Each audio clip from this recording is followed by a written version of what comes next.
Welcome to the Full Circle podcast with Julie, Glenn, and Phil.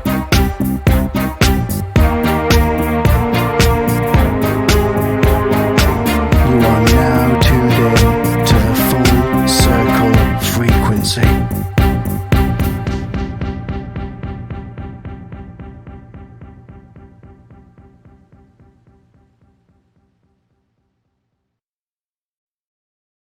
Hello and welcome to the Full Circle podcast. We are today in Nantwich, in Stoke-on-Trent. We are. Bit of a journey out today. Yeah. Bit of a day trip You've out. Yeah. So we are at the Elevate Your Mind, Body and Spirit event, hosted by one of your My friends, Dyhan. Julie. That's right. Dyhan. Yeah. Yes. Who we have recorded with and released last week. We did, The episode was Full released last episode. week. Yeah. So we've already been talking to several fantastic people that run animal sanctuaries. Yeah.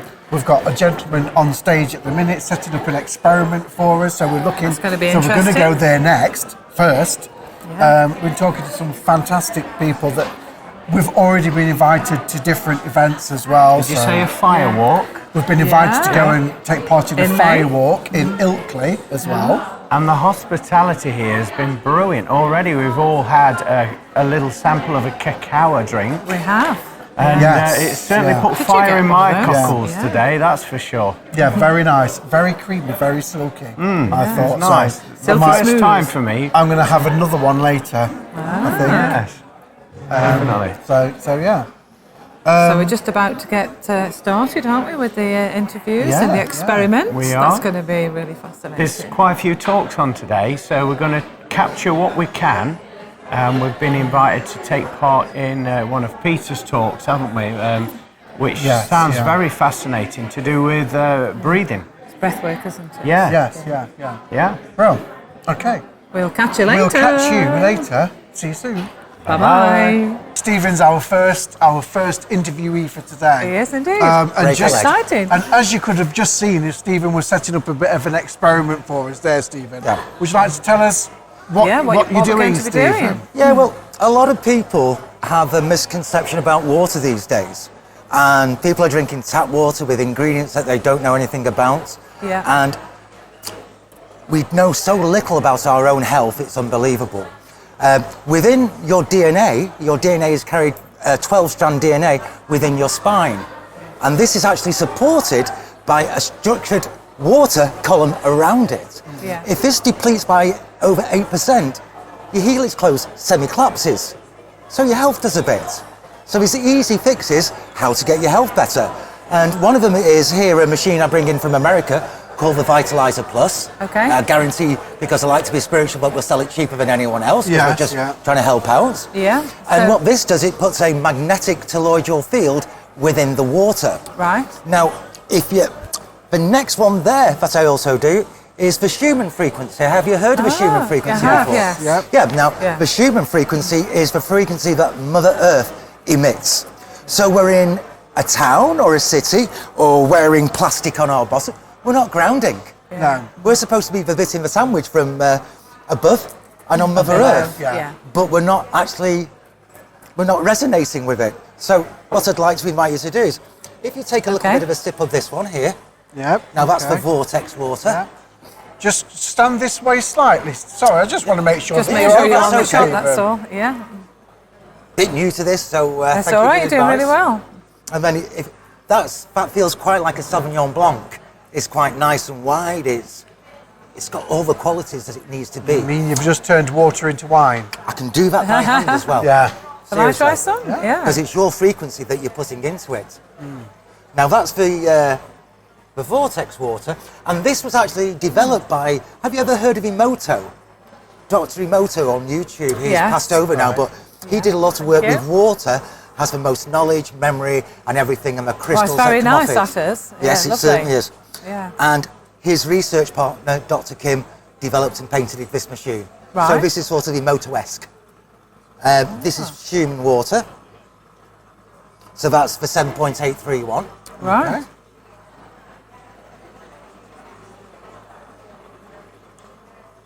A little bit different again.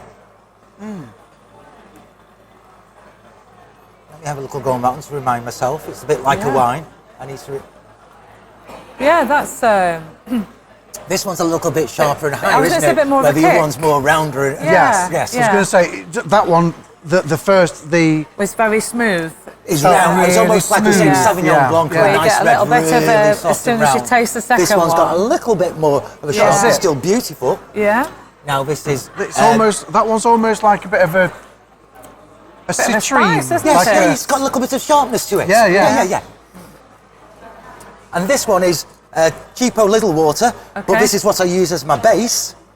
So from this, you have got turned the it two into different. that. I've turned it into Yeah. two different waters. Okay. Right. Can you tell the difference? Did you feel a difference between the three different types? That I could drink that That all tastes All day. day. better. Now, even if you yeah. put that in on flowers, Yeah. wow, they grow Yeah. really nice. That tastes quite bitter now, Yes, in comparison. comparison to the other Yeah. two. But this is what we Yes. started with to get this one and this one. Yes. Okay. So it's really important to have quality water It is, yeah. because actually we can live on water alone. Yeah, well, we're obviously nearly 80% water as well, aren't Well, we? thank you for Between 70 reminding and me. 80. You're 70% water to 75% water in your Yeah. body. Now these are the two ones which nobody knows. 90% water in your brain Right, yeah. and 99% plus in your blood. Yeah. So if your blood's not clean and your brain's not clean, you're not really going to connect as intended to be by source. Yeah. Makes sense, absolutely. And that then links to why people get headaches when they're Yeah. dehydrated. Exactly, Yeah. yes. And then you can be drinking things like Nestle Pure Life, which is actually purposely made, now Buxton water is crummy, to knock out your gut. Yeah? Yeah. So you're not masticating, your food doesn't get Yes. as well, yeah. your gut, and then it kind of knocks it out and you're getting more chemicals into your body. Absolutely, yeah. That's fascinating, that is. Yeah. Really, Yeah, really good. yeah. So that's water, Yeah. which I led into the DNA, which kind of leads into chakras as well. And what else I've gone and developed? Yeah. Oh, sorry. Glenn might want to turn the camera around for Sorry. this. Right, Glenn. If you can, Glenn. If you can follow us, whereabouts gonna- are we going, Stephen? Well, I don't know. Does anyone fancy being a guinea pig? Yes, be a yeah, guinea pig? I can be. Yeah. All right. Will Yeah, we be me able to please. do it with the wires, or are you better being the guinea pig with being wireless? Yeah, okay. Oh, go on then. Right then. Yeah. So, what I'm going to ask you to do is, can you whip your shoes off? Of course I can. Yeah, yeah. Not a problem. So I'm going to go round you Is there any then. chance you could just click for it? Just get me out a little bit, because A little bit, yeah. what we're going to do is we're going to spin it round, because I want this is. So you've got the Metatron decal. Metatron is the angel that was Enoch. Yes. As a living person. And Yeah. the only person as a living person transcended into an angel. So this is his signature. So if you can stick me a foot there and a Gonna foot go there. over here. All right. Okay, Phil. Yeah. And I felt that straight away. away. Right. Now if you can close your eyes a little bit and maybe get a mudra or get yourself into a nice place and start doing some breathing for me and just like go into it. I'm just going to leave you a few seconds to do that. I think we better kind of wake you up a little, otherwise we could go on forever and ever, couldn't we? I feel like I've got the biggest. I can't get rid of this cheesy grin. I just. The grin. Yeah. when you bring it and smile. Yeah, you look like you're smiling. In a smile. Feels. that's I right. feel Yeah. fantastic. Well, what you're doing, this is like 13 chakras. Yeah. I never believed in 7. 7's like a Lamborghini. And sat do you in the know what? driveway. I could feel it going through like the 8th, 9th, 10th, 11th, 12th, 13th, and so on. I could feel it going straight up and connecting. Well, the 2 ground you down into Mother Earth, which Yeah. we forget about, there's 2, the central core. Yeah. And then the other ones, you have to be like a divine female and male to be able Yes, to get yeah. through to Source, because Source isn't going to let anybody get next to No, it. no. You have to be really kind of balanced. And this is what these do. And when you add yourself together to the 12, you Yeah. create 13. Yes, yeah. And the wheel should be run on 13. 13 ovulations of a female. We used to have 13 months. We did, This we is, did this have is all 13 when we months, had we were ruled by the goddesses and not in this patriarchal society which we're struggling in at the moment. Yeah, yeah. Yeah, he looks like he's just gone. I'm just going to leave you two to it for a bit. Thank you. Well, I'd like to come on camera, but I might trip over the wires, so I'll thank you, Glenn. Thank you. I was trying to hold the Stephen, I'll just stand here and there. hold these for you for today, if that's all right. I wasn't expecting Steve to go off everywhere, so I've managed to follow him. I put together in my own head with alchemy. I feel fantastic stood here. Good, yeah. Yeah, and the thing is, I know you're not bullshitting me, just to try and agree. I can tell by your eyes, your stance, even how you was working yourself with them. You were drawing them closer into your soul. I was really connecting with Metatron as well there. Yeah. And all I could think of, I don't know if you're still... Yeah, we're still rolling. We're still rolling. We are. But bringing me into more alignment with the new earth. Yes, yeah. That's what... Because we have to ground it. It's no use, we're not going anywhere. We've got to ground the light through us, and this is what we're doing, generating light in our brains. Yeah, and our bodies. And Yeah. Well, yes, but everything, straight through. And not only is the sun the goddess Ra, which is here on that plate there, the lights which we see within our third eye are the goddess Ra as well, because she deals in frequency, and colour is a signature of frequency. Yeah. Stephen, whereabouts are you from? Stockport area. Okay, Manchester, South Manchester, not far from us. Yeah, so where can people find you? Well, I'm on Facebook. I've not gone and promoted myself very well because I've been a hermit for a few years, learning my different things and putting them together. Okay. But I'm going to do home visits. Perfect. Also, I found that this is tremendous for people who've suffered from trauma and they want to let go, because when we get involved with trauma, we go very tight. These frequencies get into you and open you up again, very subtly and very nicely, and realign your chakras. Very beneficial. Lovely. Well, thank you very much. Hi, good morning. I'm here. Well, I think it's still morning. I'm here with my friend Lynn Sumner, who I haven't seen for years. How are you, Lynn? Great, I'm great. All is well in my world. Absolutely. I've seen you here, there, and everywhere. Lots of different shows. Well, we're here today at Nantwich Civic Centre, aren't we, with your beautiful Tropic? Tropic, yes, Yeah. So, can you tell us about Tropic and about what you're doing here today? Right. I've just come back from Thailand actually. So this is the first treat for my 70th birthday. Would you believe? We wouldn't believe that at all. It's all down to Tropic. Yeah, I got involved in Tropic 10 years ago. 10 years. At the very beginning of the launch of the company, wasn't actually. it? Early doors, wasn't it? Yeah, Sue Ma, she came over from Thailand and she produced this body scrub that Nan used to make for it. And took it to Greenwich Market, sold 50 pots. That's where the story started. Yeah. Then she entered The Apprentice. She didn't win The Apprentice, but Alan Sugar. Did well though, didn't she? Yeah, Alan Sugar approached her after the show and asked to buy into the company. Yeah. And the rest is history. We've gone on from leaps and bounds. I'm a therapist and I've always used a natural product to enhance what I do. And when this came along, I thought this is the one I've been waiting for. Yeah, you wanted something organic, didn't you? And vegan as well. Yeah, it's vegan, it's organic. Cruelty-free, of course. Yeah, definitely cruelty-free. It's made in this country. And it's a local, she's local, isn't she, really, in this country? And we put twice as much back on the planet that we take out. So it's very ethical. So it ticks all the boxes for me. And I say I've been using it 10 years, and it suits me. It's got its skin care and body as well, isn't it? Hair care, baby care, mum care. We've got, so if you know anybody with skin, give them my number. Of course, everyone's got skin. That's the largest organ of your body, isn't it? Yeah. So, do you candles as well now, is that right? And lip balms and things, is that right? Yeah, well, we've got everything. And the candle, we've got a candle as part of one of the sets that we do, but we don't actually promote candles. No, it's all about the skin and the body. Yeah. That's more of a gift, isn't it, from the gift boxes that you do. That was in the gift range, yes.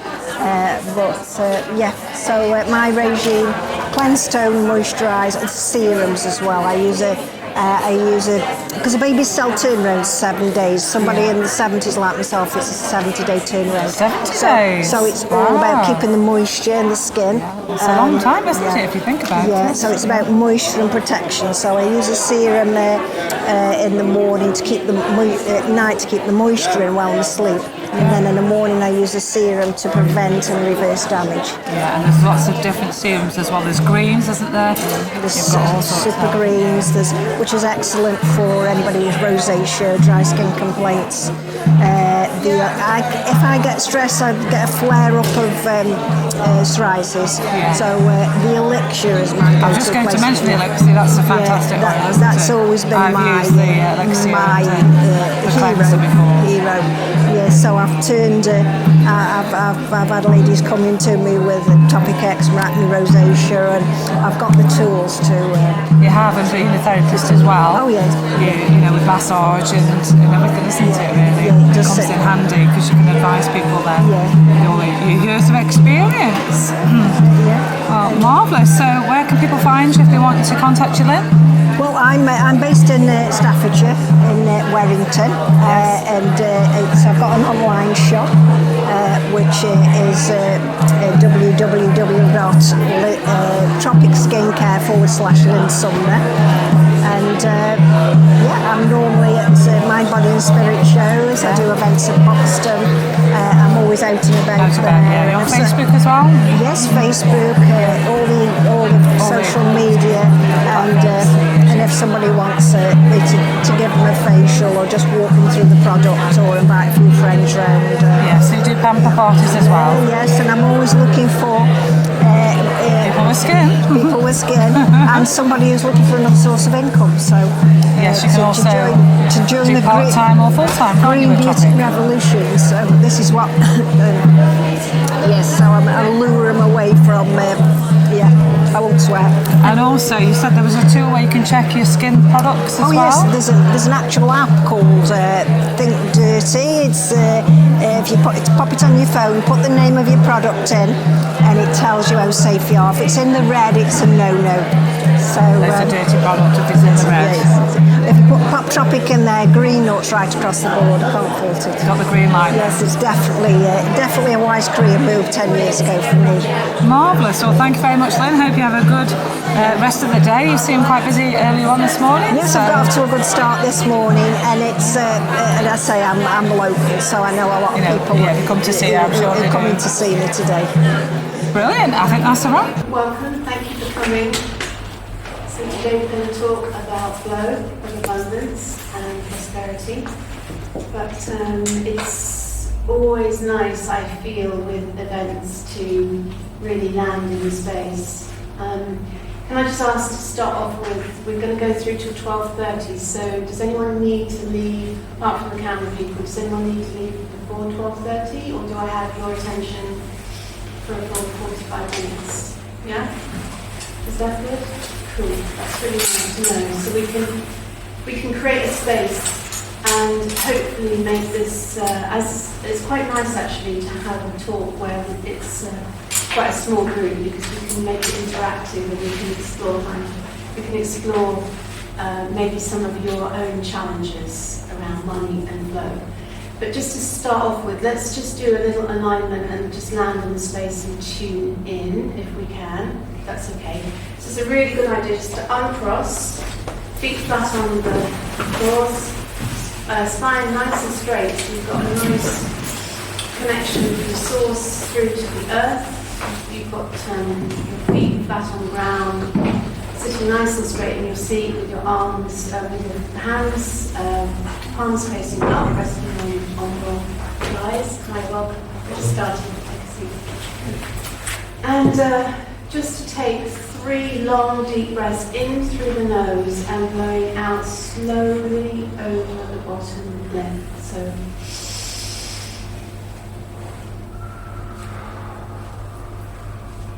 We're going to do 3 of those long, deep breaths. And as you do those deep breaths, just dropping from your mind into your body, into the heart, fully landing, feeling the support of the earth beneath your feet, feeling the support of the chair, your sitting bones on the chair. Just dropping into the space, forgetting about what happened this morning, forgetting about what we're due to do this afternoon, just fully being present in the now moment. And just noticing if you're holding tension anywhere, maybe in your jaw, if your jaw, a bit of a wiggle.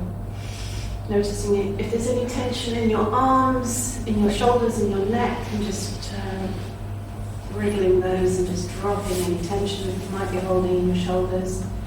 Scanning down through your body, loosening your stomach, loosening your belly, and just really landing here in the space. Because the now moment is where the magic is, where our connection is, and just tuning in to this now moment. And opening your eyes, coming back into the room. Okay. So we're going to talk about abundance, prosperity and flow. And just to start this conversation off, because I just wanted to clear something up, because it's very interesting for me, because obviously my whole background is being an entrepreneur and building up a multi-million pound business. My first business, Red Letter Days, and then being on Dragon's Den for the first 2 series, and that was actually nearly 20 years ago.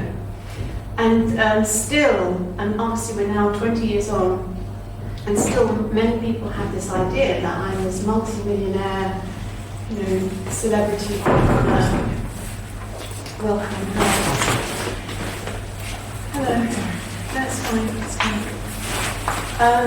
But I've been on this whole roller coaster ride, and I've done a lot of work, a lot of energy work, a lot of metaphysical work, and I've done a lot of business mentoring work. And I've also been to the shadow side of money, because obviously my first business, Red Letter Days, I lost that into administration, even though we had 3.3 million cash at bank at the time. We were forced into administration, so I learned a lot about the shadow side of business. Hi, welcome. Sorry. No, it's okay. Come and take a seat. Welcome. We're just starting, so it's fine. Okay. So just dropping into the space and just into the now moment. Just giving a bit of an intro. Yeah, so I learned through that experience of going into administration, there's a very dark shadow side to business. And learned a lot about dealing with banks. Yes, we've all been there. And a lot about the corruption. And then on my personal journey, I was also then forced through bankruptcy in 2012, which was, again, a very interesting experience. And I was like, no! There's no part of me that wants to go there because of the massive shame attached to bankruptcy. But it was a very cathartic experience, and I realise now, looking back, that I had to become a truly effective coach and a mentor. It was very important for me to experience the highs and the fame and being that multi-millionaire lifestyle, where literally I remember walking into a car showroom, and there was this amazing Audi TT, like in glacier blue with a navy blue, like soft top, navy leather seats, and I was just like, wow, that's an amazing car. And I just bought it on the spot. And he says, don't you want to test drive it? I said, no, I just want it. And I just literally bought it on the spot. I mean, just like insane. But it was a beautiful car, which I had to lovingly release when I went through my financial challenges. Hi, welcome. That's fine. Can I take a seat? Hello. She's like heaven oh. I keep saying hell oh, and I keep trying to repattern that. Heaven oh, not hello. Anyway, so having experienced that multi-millionaire lifestyle, and then to actually be forced through the whole bankruptcy process, and that experience of sometimes getting in my car and only having enough money and petrol to get to where I needed to be, but not enough to get home again. And I get, looking back, that it was a supreme training program in faith, to be able to go somewhere and trust that by the time it was time to come home, that the money would have manifested. So I learned a huge amount through the highs and the lows, because a lot of business coaches and wealth coaches are just talking about the money. So it's good to experience the shadow side, because most people are in the shadow side, right? And I have to say right at the outset that it's very interesting as I'm navigating the current, what's going on, is that I see how money is part of the false matrix, is part of the lockdown to keep people in a place of fear and struggle, and it's much easier to control people if they don't have resources and in that fear place of, oh my God. And so a lot of people have been tricked into debt slavery. And if I think back to the 1990s, how much credit was available. I mean, for me, as a dragon, and I bank with Coots, I mean, literally, if I wanted money for a big purchase, I just phone up my Coots banker, could I have £250,000, please? Oh, yes, put it straight in your account. It was that kind of, back in the 1990s, early 2000s, before the 2008 crash happened. So the fiat currency system, when the value was severed from the gold standard, which happened in the early 20th century, now realizing that money is illusory, and the banks literally are just putting. If you get authorization to run a bank, you can lend. You only need 5% of what you lend to be in cash, in reserves. So literally 95% of what banks lending is just money on the screen. And that's why they're so terrifying of bank runs, because they literally don't have the resources, and hence why we're seeing. I mean, literally a couple of weeks ago, Silicon Valley Bank crashed. I'm sure you're aware of it. Anyway, I don't want to go too much down the rabbit hole. Looking at my inner coach there, who was in Grant, wasn't it? Grant was in my talk yesterday, nodding. I'm talking about these issues, but I'll try and keep on the point. So it would be really good just to tune in to, I mean, I'm assuming you're all here because you have got some money challenges of some sort, because usually when I do a talk and I ask and I say, who here is in absolute flow of money and got absolute abundance and all the overflowing cash in the world, and sort of maybe 1 or 2 hands out of 100 people go up. So I'm assuming you're all here because we've got some challenges. Is anyone here overflowing with money? Okay. So can I just ask then, if anyone's brave enough to share one thing you're really struggling with right now? Anyone want to share just like a money challenge, or maybe there's something you want to buy or you can't afford to do, or something? I have everything flowing except money. You've got everything flowing except money? Yeah. Ah, interesting. Okay, Lady Behind? I think from a self-employed person, cash flow is always a big concern. Yeah, okay. Cash flow.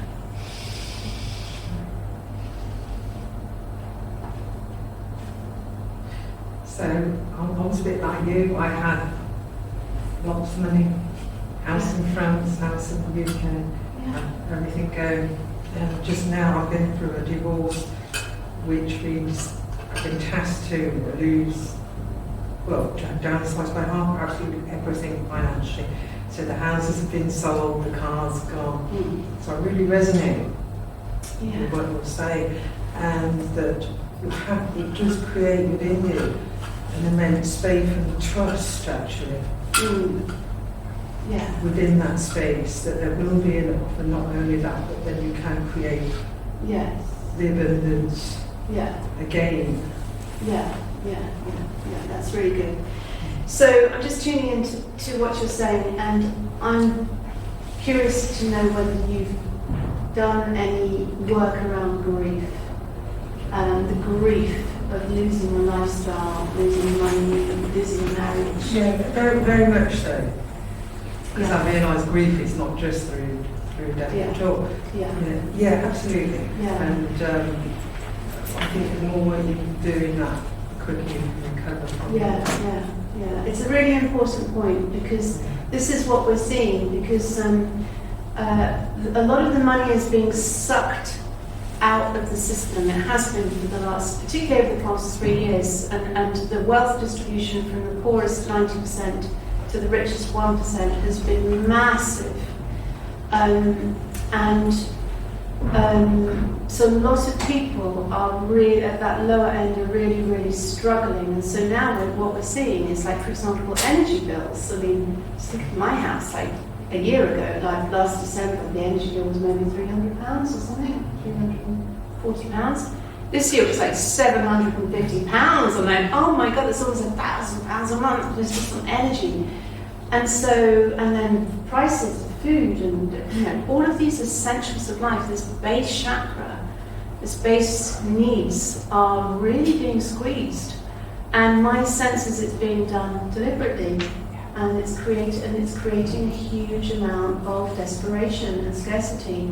And I think that there is malevolent intent behind it. And so the money's just being sucked out of the system, squeezed out of the system. And it's kind of I feel that we're being prepared to condition to a point where we will say yes to universal basic income, which sounds wonderful, doesn't it? Let's cure everyone's problems. Let's give everyone a universal basic income. So we will give you, I don't know, everyone gets £2,000 a month. So, everyone gets £2,000 a month. How wonderful. You don't have to work. We'll just get £2,000 a month. Oh, but there's just a couple of strings attached. You have to have this digital ID. You have to be up to date with your injections. You have to, comply with our thing. Can't post on social media. Agree to our social credit scoring. So there's going to be conditions attached. So a lot of people right now are really wanting to take their power back. And it's very interesting as well that a lot of people are wanting to, they sense at a very deep level that this money system is illusory because it's just pieces of paper and it's all about trust. The pieces, notes, pieces of paper, cash, these figures on the screen, they're all based on trust, because the minute the trust is gone, then that system collapses because it's not backed by anything. And a lot of people are very instinctively wanting to pull out of that system and saying, how can I buy real assets and wealth? And a lot of people are putting their money into gold, into silver, into land, growing vegetables, So there's a deep desire to return to true prosperity. So I was revisiting this book. I wrote this book. This book is Prosperity, and I wrote it in 2016. And I am wearing blue in honor of this book because the opening chapter is true prosperity is all about water. Because without water there is no life. So if you own water and you have access to water, that is access to wealth. Because if you have water and you have some land, you can grow. And if you can grow food, then you have your base needs covered. So if you think about money and the connection with water, it's very huge. Currency, liquid assets. You put your money in the banks of the river that allow the money to flow. So water is, there's a lot of analogies with water and prosperity and flow. And just tune into water being true prosperity. Now, the thing about water is that, in essence, water is absolutely pure at its source, yeah? But it's very easy for water to be polluted. Does everyone know about Masaru Emoto and the experiments on water, about how water is consciousness and it adapts to thoughts and it holds a memory? So water can be beautiful crystalline shapes of purity and harmony, or it can be like if you play rock music or you swear at water, it distorts the crystals. And so water, its pure essence is pure. And it's the same with money. The essence of money and its root sense is a beautiful exchange of value. So, you know, I honour you and I love you and I respect what you give. So I honour you with money, and then you honour me back and you flow that money back to me. So we have a sacred exchange. And money is the thing that allows that to flow, because if it was just barter, then, you know, if your thing is, I don't know, acupuncture, and I need to buy some carrots, then it's difficult if my need is carrots and you offer acupuncture, so we can put some money in between the process to allow the flow between us. So you give me the money, and then I go to the person who grows the carrots, and I can flow that money on. So it's a very interesting thing, money, because if I had a £50 note, for example, and I bought something from you, and then you bought something from you, and you bought something from you, and you bought something from you for £50. This same note that I buy from you, and then you buy from you, and you buy from you, and you buy from you, and you buy from you, go all the way around the room. You each buy this from this £50 note. So this £50 note, there's only one £50 note, right? So think of how much value has been created by this one £50 note flowing from A to B to C. So currency is just about flow. And you, when you get to the end, you might say, okay, I'll use the £50 and I'll have some mentoring from you. And I said, thank you very much, and I got my £50 back. But there's only one £50 involved. So how we flow money is really key, because there's that tendency to like, this is my last £50 and I'm not going to spend it, you know. But the essence of flow is a bit like breathing, and those who were in my talk yesterday, is like if you can think of money like breathing. So you breathe in, so your bank is full, your lungs are full, my bank is full, my bank account is full. And I'm going to breathe out all of my money, nothing left in my bank, because I trust. There'll be more money to breathe in, and now my bank is full again. So this is to me, this is mastery around money, is can you be in the same energy as when your bank is full, as when your bank is empty? So like, as you were saying, could you lose it all and say, that's fine, because I know how to flow money, and I see it as a game. So, haha, this is my challenge now. I've got no money, I've got to go to an event, I've only got enough resources to get me there. This is a little game, this is a little challenge the universe has set for me. Will I have faith? Do I have faith in flow to be able to get in my car and drive, and total faith in the universe that by the time it comes for me to come home, I'll have manifested the money, okay? So I'll tell you a story about this, which, because, you know, as I said, I've been highs and lows, and this is another thing, is that when you are entrepreneurial and you move out of the salary system, so who here is in a job where they get a monthly salary? So at the end of each month, you get a nice big wad of money in your account, okay? So when you move out of that, because essentially that's a business with one customer when you work with someone, isn't it? You've got a business, but you've just got one customer, and that customer pays you at the end of every month. If you lose that customer, you're fucked, right? Sorry, excuse my language. Whereas, sorry? Just a technical term. Just a technical term, yeah.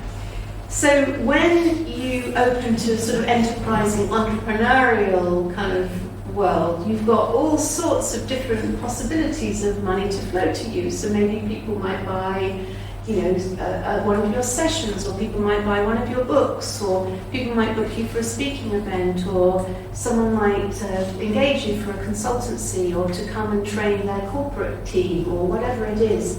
So suddenly you've got all these different possibilities of money that can flow to you. So it's a bit like having a house with loads of different letterboxes, as opposed to just one letterbox where money only comes through once a month. Suddenly money can land from all sorts of different places. But the thing is, when you're in that world, there'll be times when you're in flow, where loads of money's coming in, and it's kind of harvest time, and there'll be other times when, for whatever reason, not much is coming in from anywhere, and it's tempting to panic in those situations. So I'll describe a situation where I was headed down to the south coast, and I had to go through. I was on a program, a shamanic program, and it was a 5-hour drive, and I was in one of those situations where I had enough resources to get there, but not enough to get back. And I had enough petrol to get me half of the way home, but not the whole way home. And it wasn't like an event like here, where I could sell anything and, you know, bring some money in through some cash. So it got to the morning and nothing had shown up, and I was in a really dark place, and I confided in my friend who was the teacher of this program of like, oh, I just can't live like this anymore. I was in that kind of nervous breakdown place of despair. I can't live like this anymore. Oh, poor me, poor me, poor me, poor me. And she actually gave me the £50 that I needed to fill my tank. She said, here you are. And I'm like, and I felt so much shame. And there's so much shame around money, I need to admit, because, you know, our whole world is like, yes, everything's fine. Yes, everything's fine. How are you? Yes, I'm fine. Yes, it's good in my world. Very rare for people to admit. So I know when I do mentoring and consultancy work that so many people are struggling. So many people have been through an IVA or they've been through bankruptcy, and yet no one talks about it because there's so much shame attached to it, you know. So it was a big thing for me to admit this anyway. So she gave me some money. So I get in my car, and I feel really bad about, you know, so anyway, I think that's great, thank you very much. Get in my car, drive home. Literally, as I'm pulling into the service station, half the way through my journey, because my car is almost on empty, this is the moment of truth. Literally, as I pull in at the pump and I put the handbrake on, a text comes through to my phone, and it is from a client of mine who, from some time ago, and it's a text saying, Rachel, I'm so sorry that I haven't paid you that money I owe you for that mentoring session that I had because I didn't have enough money. I'm so sorry that I have kept you waiting for this money, but I have it now, and I've just sent it to your PayPal. And literally it was £50. It was the balance that she owed me, £50. So, and it literally landed right at the moment that I was due to fill up the tank. So I just got from that, it was the universe, it was such a clear, the synchronicity of it was such a clear teaching of you lost your faith. You lost your faith in me, and that you had to sort of beg. I'm not saying it's bad to ask for help, but it's having trust and faith, because that money that came to me was through honouring someone else's inability to pay at the time and saying, okay, just pay me whatever you can, and I'll trust that at some point in the future you can send in balance. And it was at that moment. So it wasn't money coming from begging, it was money that I had, that I was being honoured for the value that I'd given. So this sense of flow, it's called Aini in shamanism, Peruvian Quechuan culture. Aini, which is sacred reciprocity, which is whatever I flow out will flow back to me. Now, I'm going all over the place with this talk, but it feels like I'm just kind of going where I need to. It's 12:12 actually, interestingly. That's my birthday, 12:12. Must be on the right track.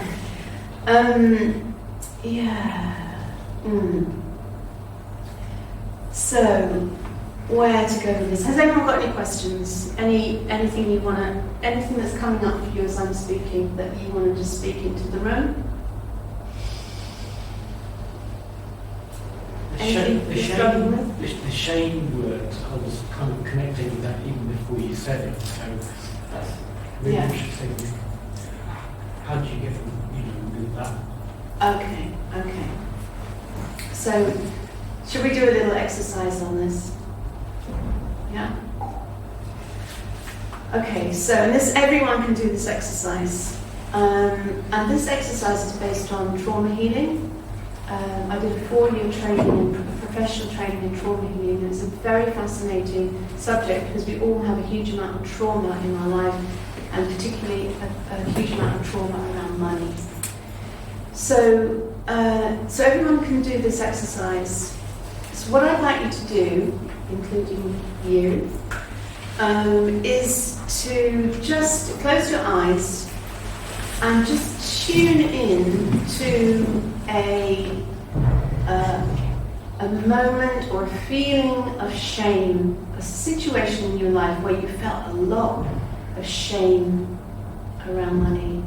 It could be just something as simple as paying in the supermarket and your credit cards declined.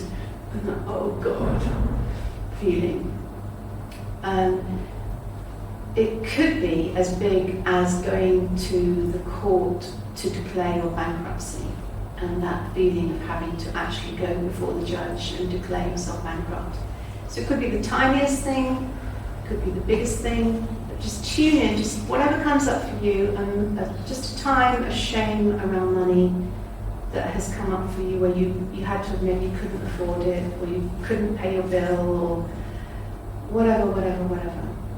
So tuning into that memory, just drop into your body and notice where you are feeling that shame in your body. It might be a clenching in your stomach, it might be a pain in your heart, it might be clenching of your hands. Because we hold this shame actually in our energetic field. So it's really good to notice where you're holding shame in the same way you might be holding anger, you might be holding fear. So noticing, this is called somatic experiencing. So noticing where you hold it in your body. And now you can feel that in your body. That is usually a clenching, it's usually a contraction. And just to, now we're going to just pendulate, and we're just going to notice, move to somewhere in your body that does feel pretty okay and expansive and relaxed, like right now. It might be your feet on the ground, it might be your thighs, somewhere else in your body that actually feels pretty solid, pretty okay, pretty expansive, pretty relaxed. And just notice the difference in your energy field between that clenching, restriction, and that expansion. So is everyone tuned into that? So let me ask you, where did you feel that shame anywhere? I could feel the sensation on my two hands, but also around the eyes. Okay. Is this an ongoing shame thing, or is this a historic thing? Probably historic as well, but I've been feeling it more so recently. Yeah. So it's just a really good thing to notice whenever money triggers something. Can trigger fear, can trigger anger. Especially sometimes you look in your bank account, like, where did my money go? Okay, O2 took all this money, or someone you have a direct debit to. You know, in that feeling where you thought you had money and suddenly it's been kind of like stolen. Or even it can be having had money stolen. There's a quite interesting friend of mine. She actually was defrauded £100,000, her entire life savings. Wow. And wiped her out completely financially. It's like, wow. I mean, that is huge, isn't it? You know. We are with Paulina from Full Power Cacao. Yes, Thank you for talking to us today. You're welcome.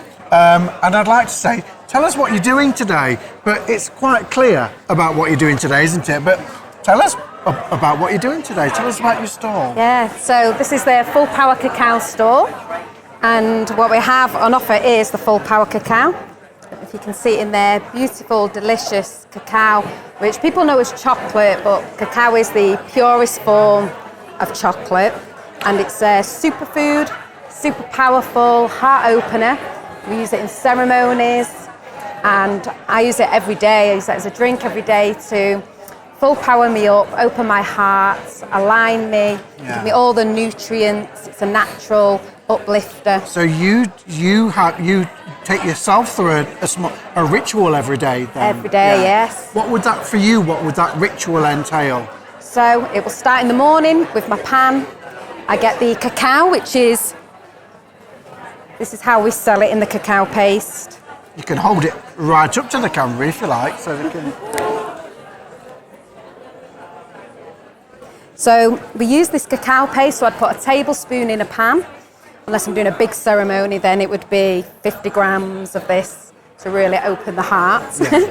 So I'd put it into the pan, mix it with plant milk. So I use oat milk, use coconut milk, make it into a beautiful paste so it's silky, smoothie. Add the rest of my oat milk in. And then I would add blue organic agave, but you can use maple syrup or the sweetener of your choice, or no sweetener. And you have that here today, don't you? Yes. So that's in the corner there. Pinch of salt. But again, if you don't want that, you don't have to add that. And we've got loads of recipes online. So lemon drizzle, grating the lemon in.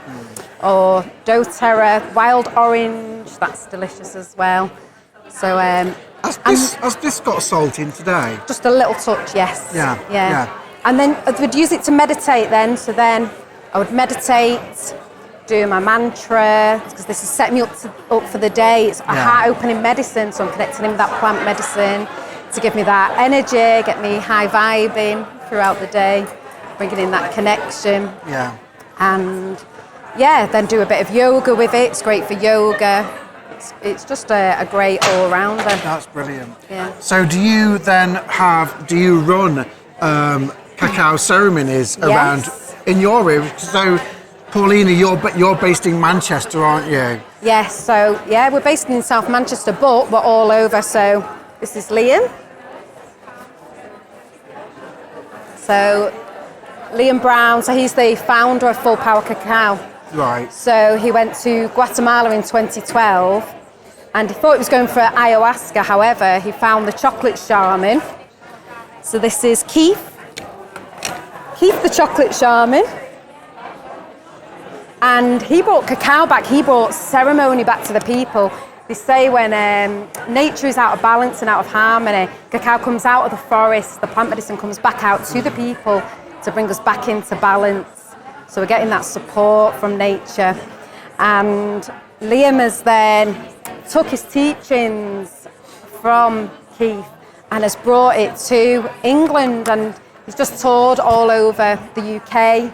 He's working today at another place today, so we're really spreading that message, spreading that plant medicine, spreading that love. Yeah. And the cacao ceremonies we do are like 5 hours long. And you think that, you think that's long, but it goes really quickly. Yeah. Because you're going into that altered state of that heart opening. We're using the mantra, we're using the drumming, we're using the harmonium, we're using the sound to really align us. We're using meditation to go really deep, clear all that no longer serves. Yeah. And we're using the sound healing, the crystal bowls to really shift. And then towards the end, we'll move into dance, we'll move into movement to get that energy going, and that medicine's with you the whole time.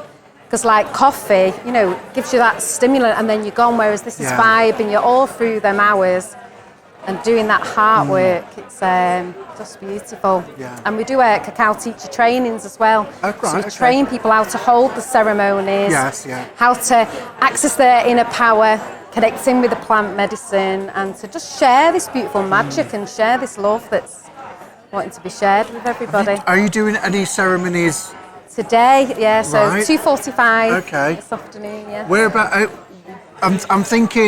I'm actually thinking about my area, to be honest. Where else are you doing any ceremonies? The 23rd of April, I think the next one is. That'll be in Manchester. Right. Okay. So that's in South Manchester. No. Okay. North Manchester. Right. Okay. But it's all on the line. Full power cacao. Yeah. Full power cacao. If you. So tell us about you, Paulina. Tell us about your spiritual journey. Okay, so I work with my higher self, Amora. So I do Amora energy healing. Yeah. And that came through from just dealing with my own traumas as a child and growing up. I'd left almost my soul had left my energy, and I was just living and trudging through. And then somebody said to me, if you don't love yourself, you've got nothing. And it was like, oh, say that again. If you don't love yourself, you have got nothing. And it was like, I need some of this love then. Yeah. So it's through that self-love, and as I started tapping into it and healing myself, all my gifts came through, the skills, the talents. Yeah. It all came through my remembrance of all my past lives, my healing abilities. It all came through, and then Cacao came through to me, and I started just naturally doing ceremonies, naturally doing the sound healing coming through, and then I started doing training in it, which brought it more. And then I met Liam on a path. I was going to book his cacao ceremony. Yeah. And this was in a woodland out in the middle of nowhere, and we ended up on the same path while I've got his face on my camera going to book his cacao ceremony while I'm doing a cacao ceremony. So it's like the universe just put you together. Yes, to bring that magic. Yeah, that's fabulous. Internet links, where can people find you? Where can people find Full Power Cacao? Yeah, so it's www.fullpowercacao.com, and Facebook Full Power Cacao, and again Instagram Full Power Cacao. And that's perfect, thank you. And it also has a sister company, Stone Cold Sober Retreats and Stone Cold Sober Festival. Okay. As well. Where are they based? Where? So that's the Stone Cold Sober Festival. That's going to be in Harlow in Essex. Right. Okay. Again, cold water therapy, the cacao ceremonies, breath work, and nobody's drinking or taking any substances. Yeah. Everybody's just high on life. It's bliss. That's great. Beautiful. Last question. Yes. Can you tell me one thing that you're grateful for at the moment? I'm grateful of the connection to Source that runs through me, to me, and to everybody else, and that connection of Source I see through everybody else as well. Beautiful. Thank you, Paulina. Good afternoon, I'm with Dyhan here with Elevate Your Mind events. Hi everyone. And from both sides now, so yes, we're having a chat again. We saw you, didn't we, in Manchester? Yeah. Not so long ago. Yeah, it wasn't that long ago. Yeah. Was that last year? It was, wasn't it? Oh goodness, yeah, it would have been now. Yeah, last year, quite a while ago. So here we are. At your event. My first event in Nantwich. Yeah, my first Elevate Your Mind, Body and Spirit event. I'm super excited. Yeah, it's going well, isn't it? It is going really well, actually. I'm very well really organised. happy. Everything's really great. Great location and venue. Fabulous space. Just beautiful, this space is. I love it. Yeah. It's so calming here. And we get a lot of light into the building, which is really nice. We do, yeah. And we've got a beautiful bunch of people speaking, and all the stall holders are amazing. There's so much lovely energy in this room, actually. Yeah. I think you'd agree with that. Absolutely. Yeah, as soon as you walk in, it's really, really nice. Yeah, a lot of people have said that, actually, which has been so lovely. So your first one then, wow. Yeah, first one, big deal. I can't lie, I've been very stressed out at times. Yeah. But, I've come to realise that even at the last minute there can be changes. Yeah. So it's all about staying calm, staying relaxed as much as you can, and going with the flow. Go with the flow. And if things have to change, things have to change. And, you just try and keep people happy. You just do your best. Yeah, you just adapt, don't you, I That's all you can suppose. do. And go with the flow, literally, in this sort of line of absolutely. service. I don't like to call it work, it's service, isn't it? It is service, life of absolutely. service. Yeah, so all the events are about helping people to discover more about themselves, to find alternative ways of living, to get information about health, different ways they can look after themselves, to receive healing here, to get inspired, be encouraged, and generally just find a place, a community, a space where they can get what they need at this time. The times that we're living in. Roof as well, isn't it? Yeah, Everything's here. all under one roof. We have, speakers that you wouldn't kind of normally see at Mind Body Spirit events, and you're getting to meet them one-to-one and speak to them and have readings with them as well. So it's quite a different experience, I would say, for people in some ways. Yeah. Really some people have said it's more like a conference because I've got so many speakers on and so many different subjects. Very diverse. Yeah, diverse. But the whole point of these events as well is to uplift people at this time that we're living in, to really offer something that's healing, and natural uplifting. as well, isn't it? Most of it's naturalistic and vegan and absolutely, fair trade and organic. Absolutely, well fed. So I was just thinking about the stores I've been to so far with people, what they're selling or making and offering to that's people. The other thing that's really important is it's the place where people who have gifts, talents and abilities that they can share in all together under one roof with the public. And it's so important because some people can't get access to these things, and they can when they come here. Yeah, or they might not know where to find them as well. Absolutely. They may not know where to go, so they come here and they find things that... Which is the power of social media as well, isn't it? Now, finding things online. Yeah. So, have you got some more events coming up as well after this one, if you survive it? I am going to survive. I am surviving it. Yeah, I've got an event in Alsager on the 3rd of June this year. And we've got some amazing speakers, some amazing therapists and exhibitors. So I'm really looking forward to that. And we've got another one in October here in Nantwich again, which is going to be amazing. So really You're excited for the whole of this year, really. I'm nervous. There's just so much going on. Well, it's healthy to be nervous, a little bit of nerves, a bit of apprehension there. Yeah. So where can people find you if they don't know already? I mean, we know, but do you want to let people know where to find you? So on Facebook, my page is Elevate Your Mind. You can find me there. You can find me on Instagram at elevateyourmind.life, and you can email me at Dyhan@elevateyourmind.life. Fantastic. I look forward to hearing from you all, and thank you so much. Thank you. Well done. Lay back, please. Nice and calm, nice and quiet. Start breathing in through the nose and out through the mouth. Okay, closing your eyes. Now trusting your partner. Okay, nice and relaxed. So in through the nose, out through the mouth. Now start putting the energy into the lips, trumpeting the lips forward. Now, you all saw how important it is when you couldn't see their lips move. You didn't know when they were breathing. So remember to help your partner by really pushing those lips forward and showing that they're breathing. You just experienced it, so you know the importance, okay? Right, so start breathing in through the nose, out through the mouth, lots of energy, pushing the lips forward, okay? You'll need to uncross your legs, look. So it's just otherwise you pull tension in your knees. Okay. So start through the breathing, keeping the breathing going, nice energy in the lips. Okay, partner who's standing up, gently take the head in your hands and cup that head very gently just off the table. If you're in the chair, then just put your hands that way so you're comfortable. As she does it, you're just going to tip the head. That's just obviously watching your ability of her neck. That's it. Make sure her mouth is slightly open as she does it so she doesn't kink her neck. Right, so as they breathe, slowly tip the head to one side and back to the centre as they exhale. As they inhale, hold it gently in the centre as they did with you. Person on the table, keep the breathing going. Lots and lots of energy in those lips.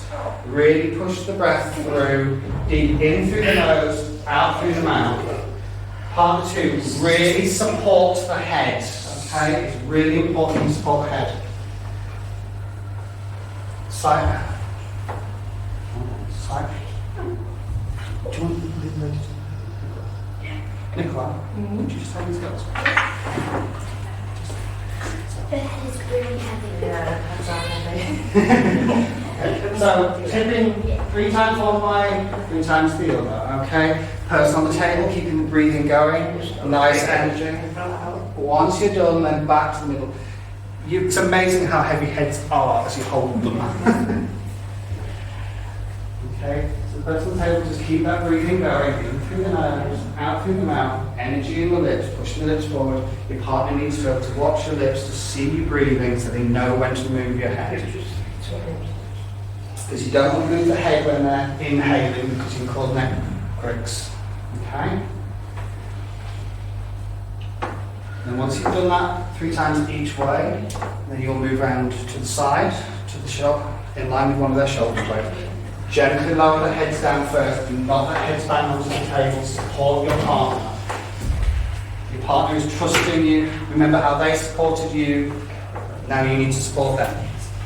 Okay? So in line with the shoulder blade, person standing, cross your hands. Like you're doing the recovery position, just gently place it onto the shoulder blade, into the crook of the shoulder blade. Do you want to come out to the side? Okay, so when you're going to do it, exactly. And as she breathes, it's going to push backward. Okay, so rather than downward, you're pushing back as she breathes. As they exhale, you gently press the shoulder blade down towards the table. As they inhale, you release back to neutral. Not too hard, girls, because you'll hurt the back. So nice and gentle pressure, just flowing in. Think how you felt when you were laid down. You're trusting this person now. You need to be the practitioner. You're helping them, okay?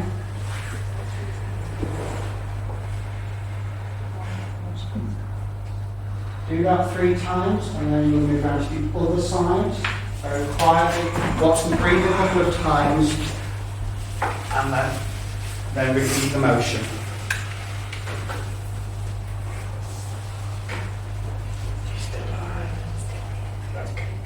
Person on the table, keep breathing going. In through the nose, out through the mouth. Lots of energy in those lips.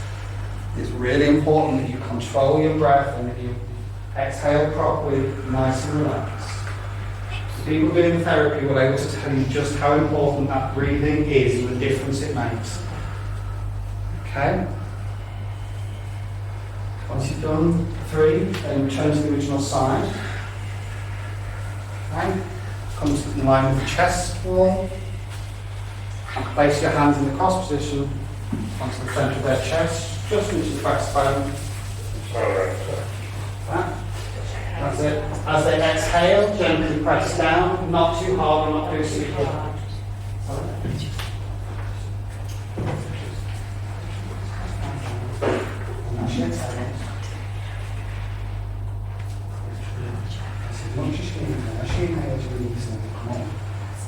So as they inhale, you're letting the chest cavity re-expand and it'll move upwards and outwards, and you're just gently pushing it. Okay? So just cross your hands. And you're done. Okay. Once you've done that, I want you to then take the wrist of that person and put your hand under their shoulder blade. That's it. So one hand under the shoulder, one hand on the wrist, with the thumb around the top, holding the shoulder blade still.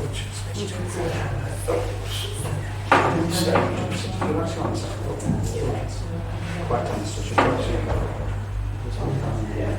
Don't let me take away.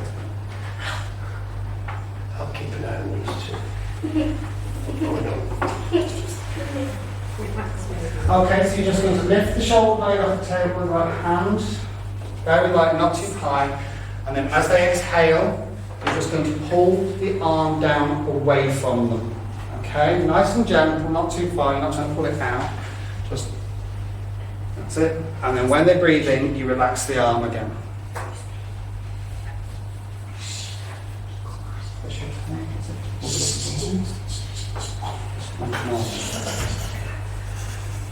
That's it. Repeat that 3 times. And then once you've done 3 times, do the other side. Okay, nice and quiet. Keep the breathing going, keep the energy in the lips going if your partner needs to see it.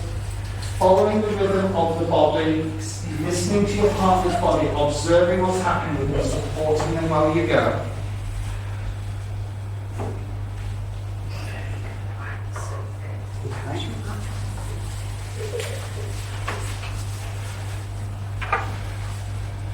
Once you've done those, go back to the other side.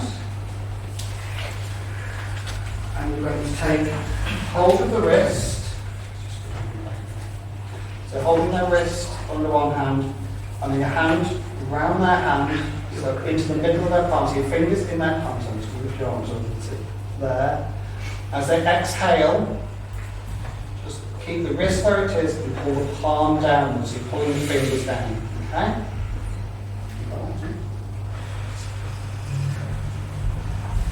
And then repeat that 3 times as they exhale.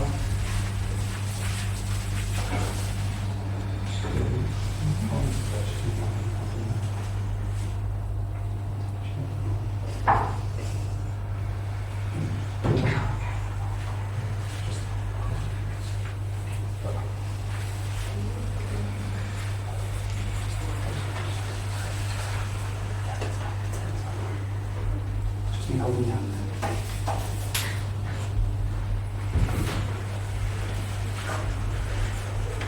So not putting on pressure, just quickly open your channels. Hand down 1 second. She's still alright. Yeah, that's as much pressure as it is. Won't get your shape, I'll feel it there. This is that point. Okay, when you're done, gently lower the hand back down, move to the side, and then when you're done, let the person just breathe on the table. Person breathing, keep the breathing going. Nice and energetic, lots of energy in the lips, please. Helping your partner, so they can help you. Okay. Now, partners, once you've done both sides, coming round to their feet. Standing in front of their feet. Lift one leg gently. Remembering if they have mobility issues, just take it nice and slow. I'm going to have you in a second. That's it. So just going to put your fingers, one hand under the back of their knee on the outside, and your other hand under their ankle. Okay? And then as they exhale, so lots of energy in your lips, because this is when it's hard to see when you're breathing out. So as they exhale, you're just going to pull the ankle away. So the knee stays where it is, and then you release it. And as you breathe out again, just pull it. Okay? And then you repeat that on both sides.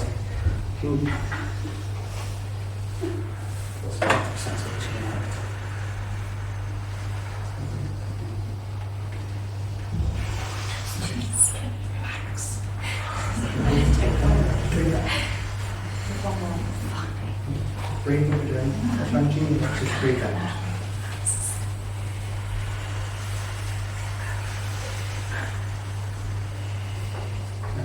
Feel the difference.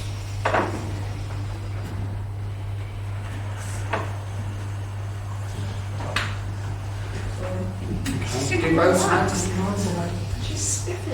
Oh, sorry. No, fine, just relax. Okay, just repeat that both sides. Once you've done, lower the leg down, move to the side, and then relax the legs. Just relax, keep the breathing going.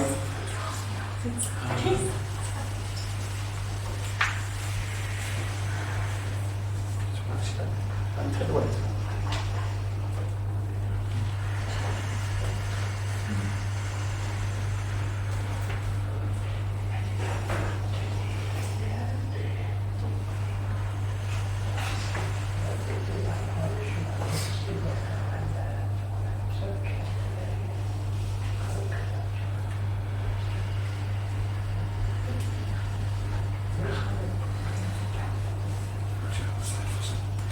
Bear with me 1 second.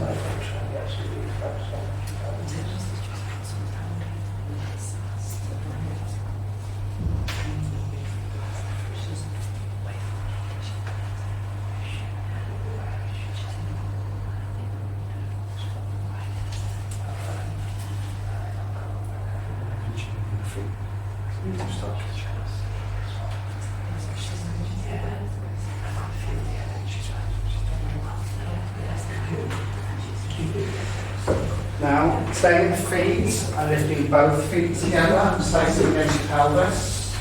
Keep the breathing going. So I'm just going to lift the feet, put them against your body, and put your hands just down the knees. Then as they exhale, just going to push and lift the knees gently and just push your waist forward. So just lifting the knees slightly.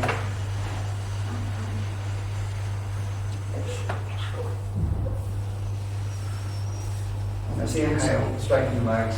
And as you exhale,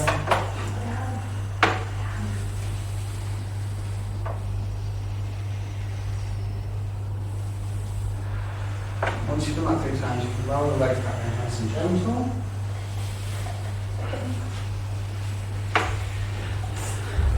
Make sure you don't bang your heels down or knees down. Keep that breathing going. Lots of energy in your lips, please. You can help partner.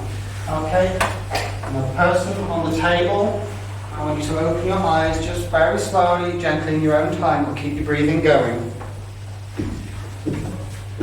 Don't worry, you might start to see a bit fuzzy white lines, things that seem quite bright. Don't worry about that, it's perfectly natural.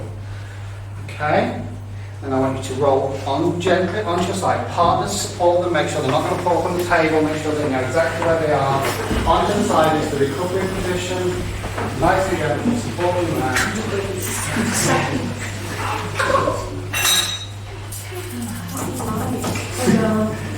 That's it. So keep the breathing going, nice and relaxed. Keep your head nice and relaxed. Comfortable.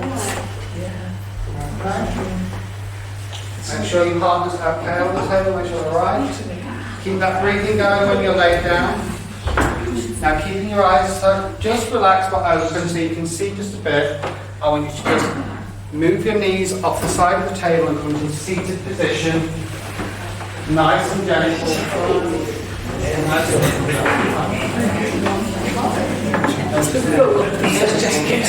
Okay. Person who's doing the breathing, keep the breathing going, keep your head forward.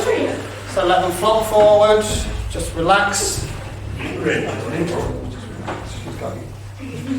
Partners, just put your hand onto the shoulders if you need to. Just let them know you're there so they can relax and they can just relax. Okay. Just flop forward, look forward. Relax. Keep the breathing going. Stop letting it drop. Holding the tension.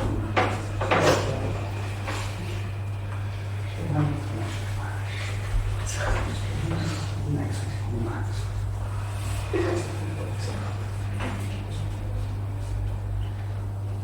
No tension, relax.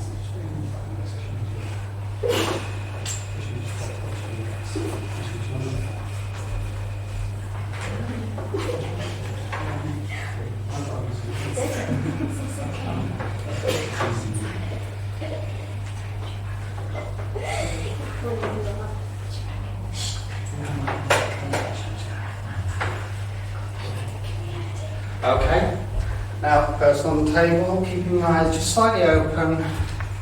I want you to slide forward onto the table, onto your feet. Person with them, helping, keeping your eyes open so you can see them moving. It might be a bit wobbly, just support them.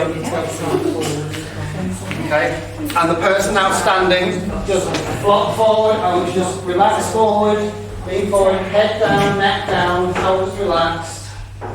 Keep the breathing going.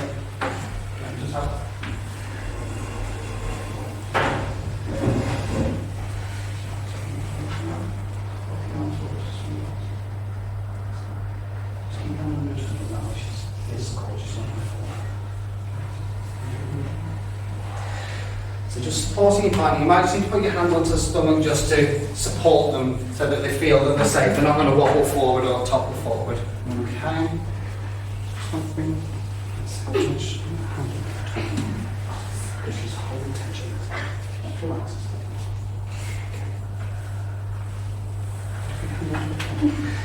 then she knows that she's supported, she's not going to fall out. Okay, person helping. Person is breathing, keep breathing, lots of energy in the lips. Keep the energy going, keep the energy flowing. In through the nose, out through the mouth, energy in the lips. Person 2, hand on fingers at the bottom of the spine. Just down on the tailbone. And you're just going to work your fingers in a little circular motion and you're going to count up each vertebrae. Okay? And as they do, that person's going to unfold. So with the hand on the tummy, stay just relax, let me guide you. So you're basically counting up, and as they come up, you're just pushing them slightly with your hand, underhand, and they can just come towards my fingers. So just work the way up. You keep, the person keep breathing. And just count up in standing. Keep the head, the neck and head are the last things to come up. When you get to the neck, you can then just support the head if you need to. Into standing. Okay.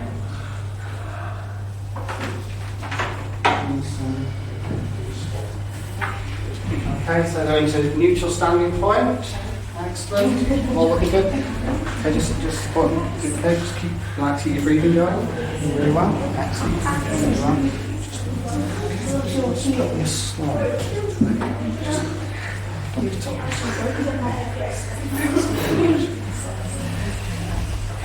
Right. Person 1 breathing, just close your eyes gently, keep the breathing going. Just pick your your head forward slightly, just like the open mouth. Make sure you put the energy into the lips. First two, just put your hands onto their shoulders. As they exhale, you're just gently going to spread the shoulders outwards, just pulling them apart as they exhale, feeling the body, reading the body. This is why it's important that they show you the lips as you go. So you can breathe in. As the ribcage expands, you know the breathing out. Just gently pull the shoulder out as they breathe out, and then slowly come back to centre.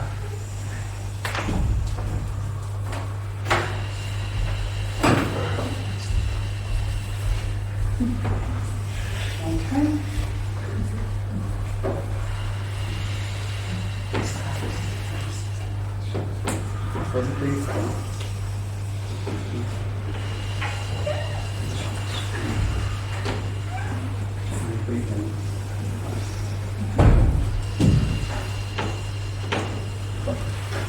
Make sure your hands are supported. Okay, opening the eyes. Okay, as you open your eyes, I want you to look straight ahead. And I want you to look at the wall. And then I want you to look through the wall. I want you to open the aperture of your eyes, really stretch your eyes as wide as they will go, and really look as far ahead as you can see. Really stare forward. Lots of energy in the breathing, in the lips and the mouth. Keep it going. Okay, keeping the breathing going. As you exhale, slowly turn your head to one side and then back to the middle. And then as you exhale the next time, go the other way. Looking out into the lateral plane. Just familiarising yourself with your surroundings. Julie, you've just been in, so we've just recorded Peter Yeah, well, in the energy attunement we have. session there. I wasn't expecting to be part of it. No, well done. Did you enjoy that? Got roped into it with a lady named Julie, believe it or not. Oh, right, it's two Julies. Two Julies. Yeah, I did enjoy it. Yeah, good. Yeah. Before we're gonna talk to Peter shortly. Okay. But we just wanted to grab your opinion of that, your experience of Well, it's that. very different. I wasn't sure what to expect. The breathing was always good because that gives you more oxygen. You know, with obviously doing yoga myself, you know, the importance of breathing from the diaphragm is really, really good, and he was getting people to do that. Yeah. So you feel instantly more energised as well. But then it was almost like you'd had like a yoga workout as well. It was sort of pulling and stretching, and you feel lighter at the end of it. Yeah, So. with the because you were supporting the leg and the knee and the head, and with the breath at the same time. Yeah, breathing Did in and out. Did you find that breath work was so really, like you said, like pushing the lips out on the out breath? Did that help? That enhanced it, I think, really, because if you're just breathing in and out, then it's tricky to get that concentration there. But he was right; it really helped the other person to work with your body at the same time. Yeah, yeah. So fascinating, and really enjoyed it. Oh, good. So I am with Medea Sosan. Good afternoon, Medea. How are you? I'm good, thank you. Good. Looking forward to your talk at what time? Quarter to quarter. 3:45. 3:45. Yeah. Tell us about what are you talking about today? So I'm going to be talking about my journey and emotions, looking into the importance of inner healing. That's what my talk is about. Okay. So diving into how to purge those emotions out, and so basically, all emotions are good emotions. Yes. And I'm going to talk about trauma as well. So how our trauma impacts our lives, and how to move past it. You know, thrive in your trauma, basically. Can you tell us a little bit about your own journey? Yeah, well, it's a long story. I don't know where you want me to start. I mean, I can start. Let's talk about, have you gone through a spiritual awakening? Or? Yes, I have, yeah. Oh, let's talk about that then. Yeah, so... If we've got time. Yeah, so, well, you're going to know about this in the talk, but I think 6 years ago I went through a bit of a spiritual awakening. But before then, I had quite a lot of traumatic life experiences. So, from moving from Pakistan to UK, it's like my dad was diagnosed with cancer at the age of 13, and I was physically abused by a teacher in Pakistan, and then I became a carer at the age of 14, really, and I've been looking after my mum my mum fell ill after my dad passed away, so I've been looking after her for more than 10-15 years. She's still alive. It's 20 years now. So so since then I went through a bit of a spiritual awakening, which I'm going to talk about in my talk, and And then that just completely changed the course of my life because I was suffering from anxiety and depression to a point I couldn't even leave the house. So I would have a panic attack even if I would go to my garden. So that was like 10 years of me cooped up inside my house. Yes, yeah. And then my spiritual awakening kind of just shifted overnight. I started doing things, became a motivational speaker, winning Best Female Inspirational Person of the Year award twice in a row. Wow, congratulations. Yeah, thank you. Round of applause, Glenn, yeah. Thank you. Definitely, yeah. Thank you. Going through that trauma, for many people that face trauma themselves, would you change any, knowing that that was an awakening for you? Would you wish to not go through that, or do you think actually that was a very valuable part of or life lesson for me? No, I think that what I've been through is what I needed to go through in order to help other people. So for a long period of time, I thought my trauma was a bad thing. You know, I was in a victim mentality. But after my spiritual awakening, when I started clearing all of that trauma inside of me, I felt grateful for it. Because, you know, when you heal, you actually are grateful for that experience. Yes. You know, you're not in the victim mindset anymore, and that trauma doesn't hinder you anymore. Yes, yeah. So yeah, no, if I had to go through this again, I would go through it because that would just help me become the person. I always say that things don't happen to us. Yeah. Things happen through us. Through us and for us. Yes. Yes. So we create everything that happens to us anyway. Yeah, So. yeah. And I've lost where I was going with that. Where can people find you on Facebook? Yeah, so I have Facebook, Madhya Sosan. I also have a website, madhyasosan.com. Instagram, madhyasosan1, so you can get in touch with me. I also have a podcast, actually. Really? Yeah. Tell us about that. Soul Awakenings with Madhya Sosan. So I interview like people who have gone through their spiritual awakening and hard times, and they've turned their life around. I interviewed Mr. Bob Dole from The Secret, and there's so many people that I've, on a journey meditation, and some people in numerology, all different kind of people's walks of life. That is amazing. We'd love to have you on our podcast. Absolutely. For a full hour's episode. So absolutely. I've now got you on social media. There's no getting rid of me now, I'm afraid. And then we will get you booked in to record with us as well. So it's been a pleasure. Thank you. We look forward to watching you as well. Thank you. I have a question for you to think about. Are you brave enough to go within and face your demons? Now, I was born in Rawalpindi, Pakistan, and life in Pakistan was extremely difficult because we didn't have enough money. So, around the age of 3, my dad moved to the UK to create a better life for us. While he was in the UK working so many jobs, me and my mum was struggling because my mum was diagnosed with hepatitis C and B, which we had no money for her treatment. School life in Pakistan was terrifying because I was physically abused by one of the teachers. Every day she would get me in front of the class and she would ask me to read something. If I made a mistake, she would punch me, slap me, give me rulers and set me on the class. Then, around the age of 7, me and my mum moved to the UK to be with my dad. Now, life in the UK at first was challenging because I didn't speak any English, which meant I had no friends. And for months on end, I used to cry in school, terrified of the teachers. I thought the teachers here were exactly the same as the one in Pakistan, but I quickly realized that they were more gentle.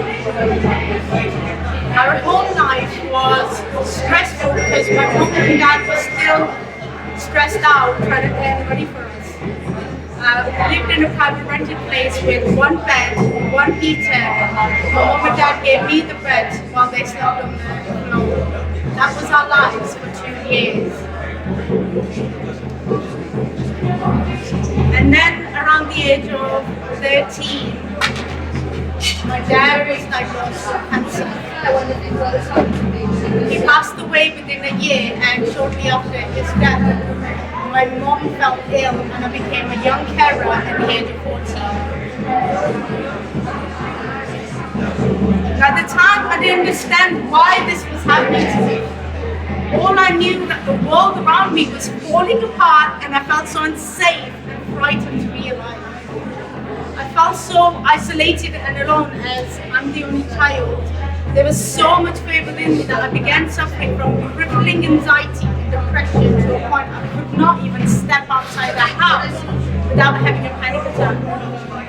There was a time when I used to have 2-3 panic attacks a day, and even if I would go to my garden, I would have a severe panic attack. I used to have community befrienders come take me to the garden, to the street, and to the park, and it was a very slow process.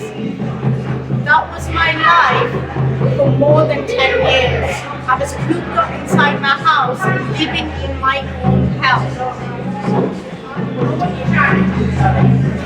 During this time, I questioned everything. And I'm sure you guys have too, during your hard times. What did I do to deserve this?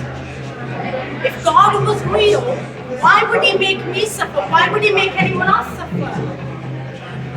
What's the point in life?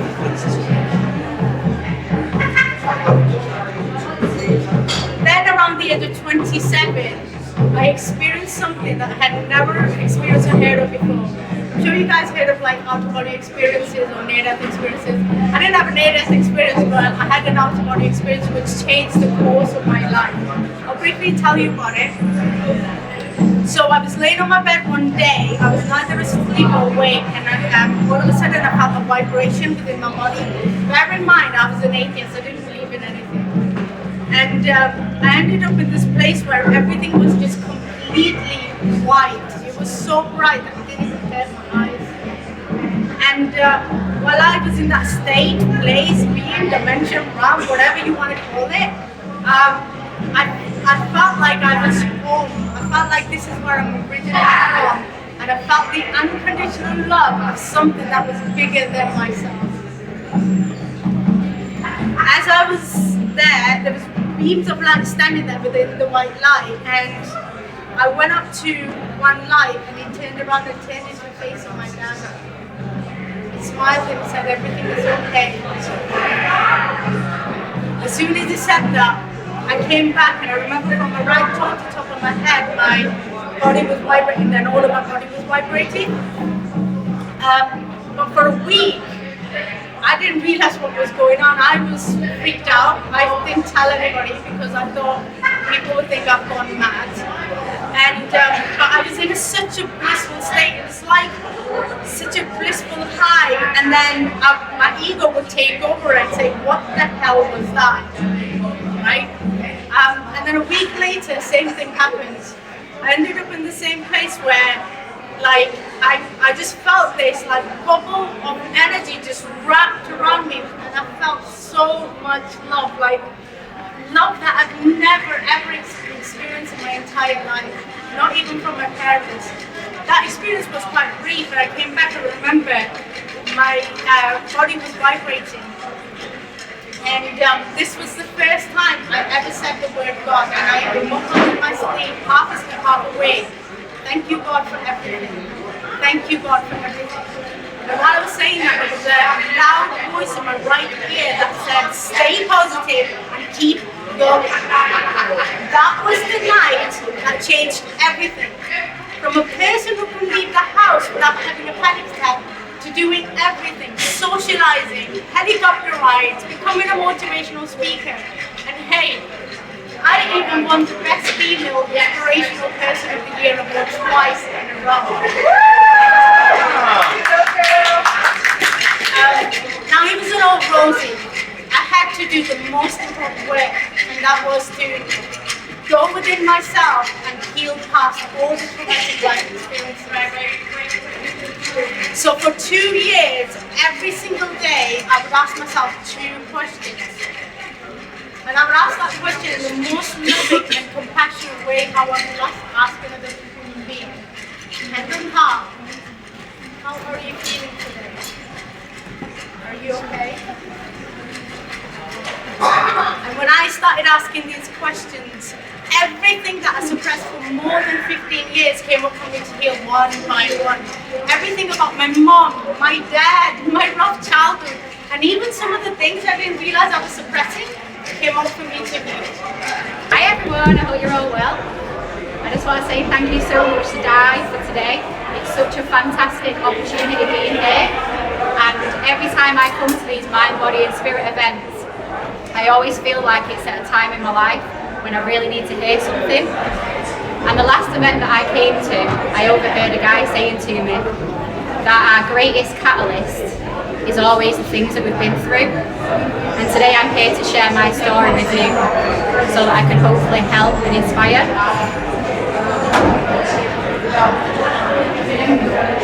Has anyone ever woke up in the mornings and you feel absolutely knackered?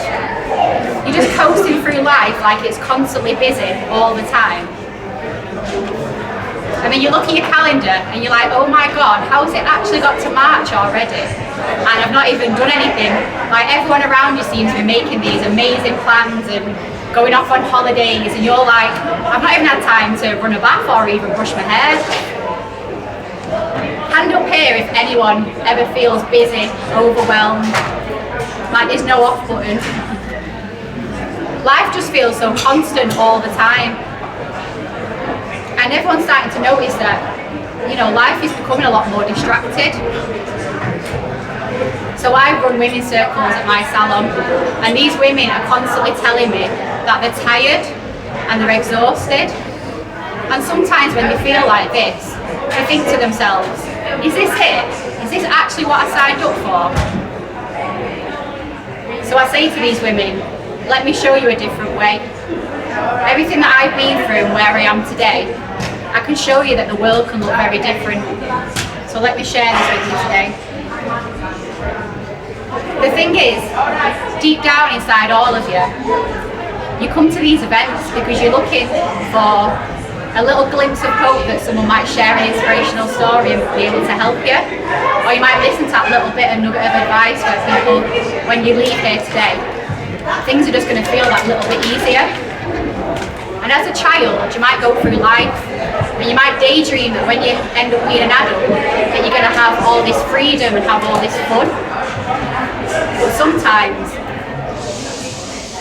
we turn into adulthood and there's just so much responsibilities, we just don't know what to do next. And then there's the what ifs. A lot of you might feel anxious at certain situations in your life, but you don't really want to admit it. It might even be when you get on the bus, or when you're taking the kids to school, or some of you might have some real anxieties about money worries or relationship responsibilities. And sometimes anxiety can consume you, and it can make you go into your mind and think, what if I get this wrong? What if I get that wrong? What if they laugh at me? Well, if I'm honest, today I'm feeling quite anxious about this talk right now. And I was walking up and down the corridor outside and I was thinking to myself, I'm going into my mind and I'm thinking, what if I fall over? What if I forget my words?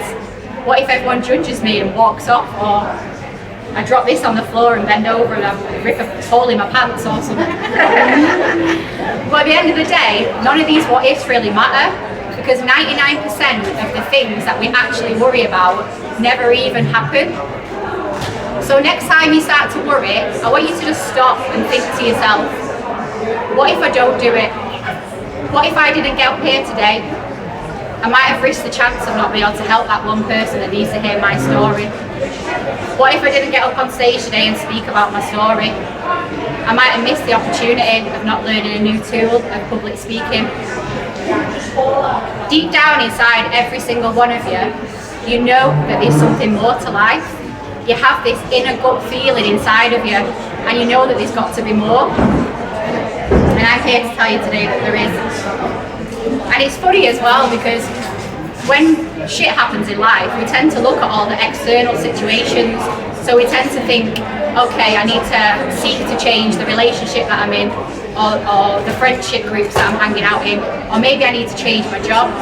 But at the end of the day, it's the inner work that really matters. When you spend time with yourself and you sit with yourself and you work on your inner world, everything on your outside world will shift and things will get better. I remember when I was coming out of my depression and I woke up one morning and everything in life just felt so much more beautiful. I wasn't worried about the past or the future. I was just very much in this present moment, and everything just felt easier. So let me take you back to April 2017. This was the day when I got my keys to my wellbeing salon. I was stood outside my wellbeing salon and I was like, oh my God, is this actually happening? My hands were shaking, I was looking down at my keys and I thought, this is a new beginning. I was jumping around, I was dancing. My son Marley was like, Mum, will you just stop it, you're embarrassing me. And I opened the door to this wellbeing salon and I walked in and I was greeted by these bloody hideous bright yellow walls, and I was like, oh my God, it used to be a t-shirt shop before I took over it. But do you know what? None of that even mattered, because my vision, and I knew that this wellbeing centre was going to make such an impact to people's lives that I didn't care about those yellow walls. And another thing was that it had a 2-bedroom flat upstairs, so it meant that me and Marley finally had somewhere to live. The reason I tell you this is because the road towards getting this salon was not always this easy. In November 2015, that was the year that the carpet came from underneath my feet. I lost my previous business that I really loved. I had a relationship breakdown that was a mentally abusive one, and I lost my dream home, which I thought would be my forever home. And to be honest, I lost my identity, and I fell into a really deep depression. It's okay. So yeah, I felt like I lost my identity that day. It was very painful, it was very messy, and at the age of 28 years old, I ended up moving back in with my parents. My mum reminds me of one morning when I woke up and Marley ran into my bedroom, and at the time I'd not even registered, but it was actually my birthday, and Marley ran over to me. I think he was about 8 years old, and he gave me this birthday card, and I was that poorly that I couldn't even lift my head off the pillow to turn around and accept the card off him, not even from my own son.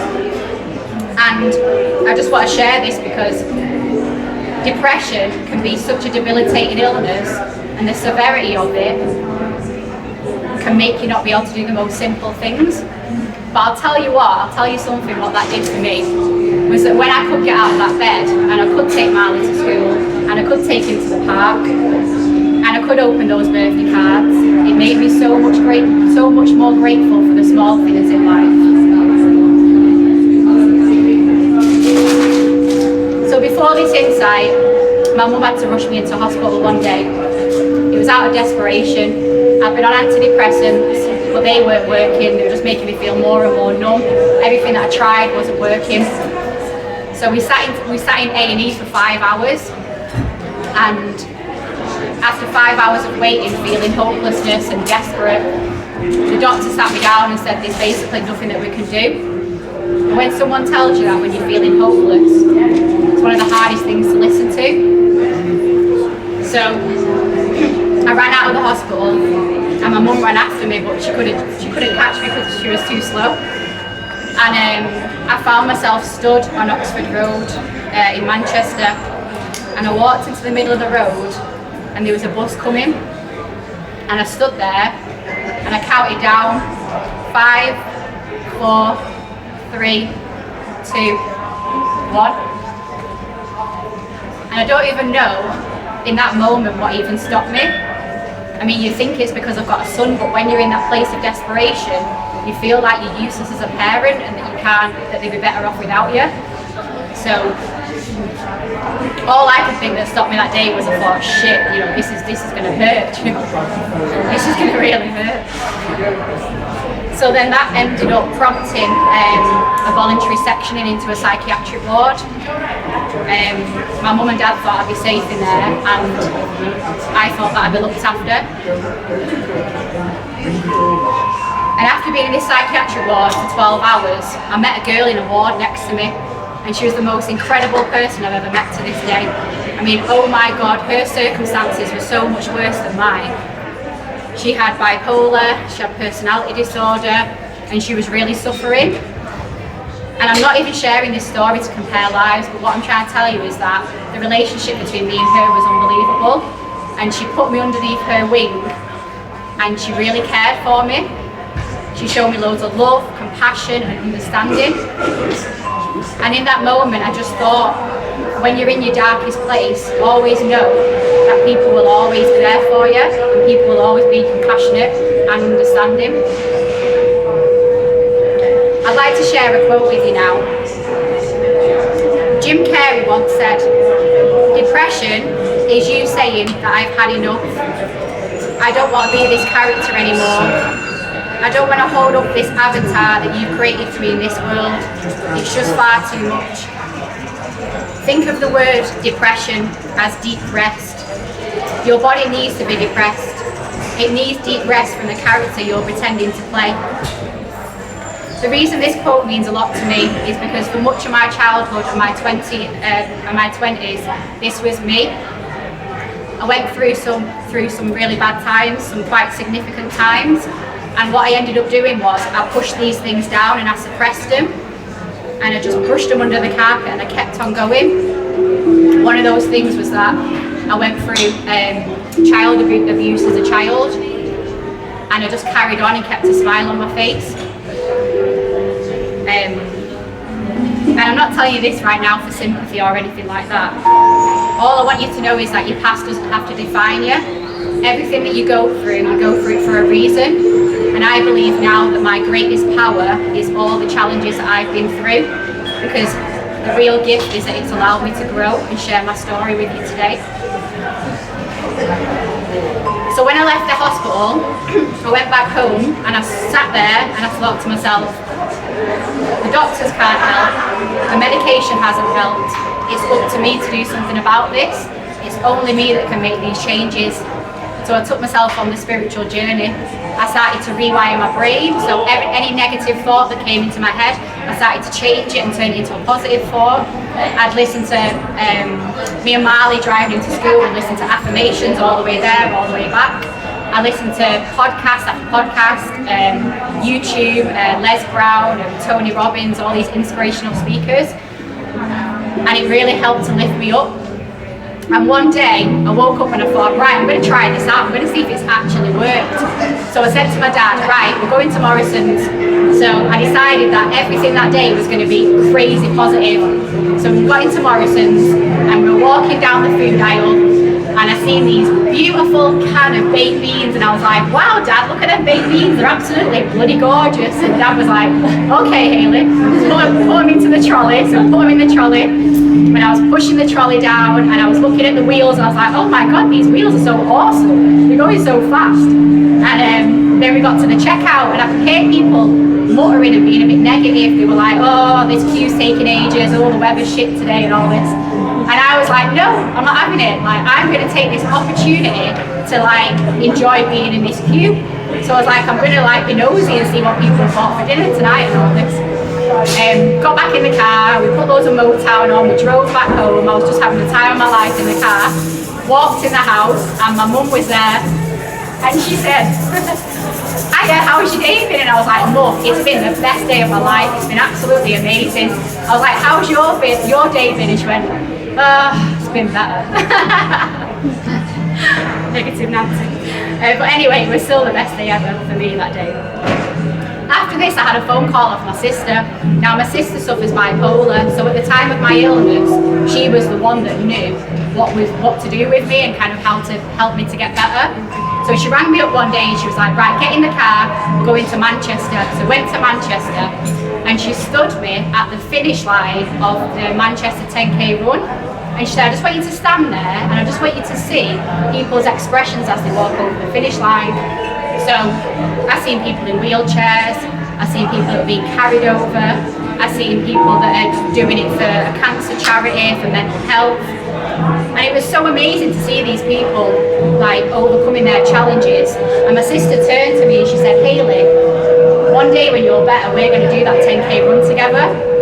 And a year later we did, and we got over the finish line, which was just the best feeling of my life. And then when we got back, my sister said, let's go for a walk. She used to take me for these mindfulness walks because, I don't know if any of you know, but when you suffer depression or a breakup, like you find it very hard to eat. And for about 2 weeks, I'd not eaten anything. And she went, come on, we're going into this cafe, we're going to get some food. Went into the cafe, had our dinner, And it turned out there was a mental health run cafe, so I ended up doing some voluntary work in there. So the days that I was overthinking, I'd go in there and it'd just take me out of my own mind and out of my own problems.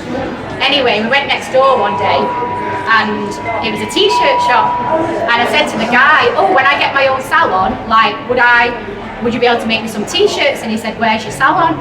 And I said, well, I've not found anywhere yet. And he turned around to me and said, well, this place is available, so if you want it, you can have it. And I was like, really?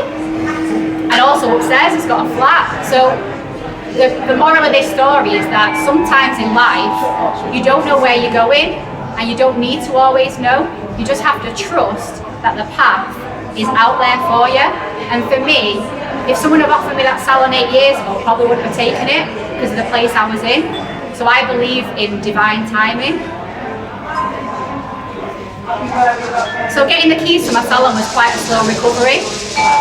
And I met this one guy called John Phillips, and he ran the mental health cafe next door, and he'd been observing me throughout my recovery. And he turned around to me one day, he knocked on the door actually, and he said, Hayley, he said, I'm going to nominate you for an award. And I was like, no, you're not. And he was like, no, I am. He said, I'm going to nominate you for this award because you're actually doing everything that this award talks about. So basically the award was the person that's turned the life around and is started to help the community. So actually, I had done those things that he said. When I got better, I started to give it back. So anyone that had helped me throughout my mental health journey, I started to, so I gave a pamper day to the hopeless, I gave a pamper day to the Women's Wellspring Centre. And the thing was, I wasn't looking for validation or an award or anything like that. The reason why I did it was because when I was at my illest and at my lowest point, me and Marley were going to Manchester and we would feed the homeless, we'd take the food with us, we went and did the soup kitchen, we'd give them inspirational books, we'd take clothing with us, because when you're in a really bad place, if you can get out of your head and give back to others, then that's the key foundation of well-being, because it really helps with your own sense of self. So this is what my salon's all about. So Zeno's Haven Salon that I now run is a safe space for people to come to. It's a place where people can collaborate, feel safe, and we can lift people up in any way that they need lifting up. And the forefront of my mind when I'm creating my values and my vibe around my salon is always mental health and well-being. Now my dad played a massive part in my life. My dad helped me to set my salon up, so he was a massive grafter. He used to get up early in the morning, he worked on a building site, so he'd get up at 5 in the morning, work till 6 o'clock at night, then he'd get on the bus, come to my salon, and he'd spend hours helping me to paint those ridiculous bright yellow walls. And he'd paint them a beautiful magnolia colour so that when my clients came in, they could feel that warmth and that welcoming kind of vibe. And he used to plough in with endless cups of cappuccino, and he used to play Motown music, and it was amazing. And those last few years, me and my dad got really, really close. Now sadly, on the 29th of November 2021, my dad passed away unexpectedly, and that was really hard. So my mum ended up in hospital, and I thought to myself, how on earth am I ever going to carry on with the salon, get the funeral ready, speak at my dad's funeral? But it was different this time. If you'd asked me 8 years ago, I couldn't have done it. But this time, I was different. I knew that I was stronger. I knew I had the courage to do it. And I knew that I had this new identity. I knew that I'd got Hayley back. When you lose a loved one, it deepens your connection to spirituality.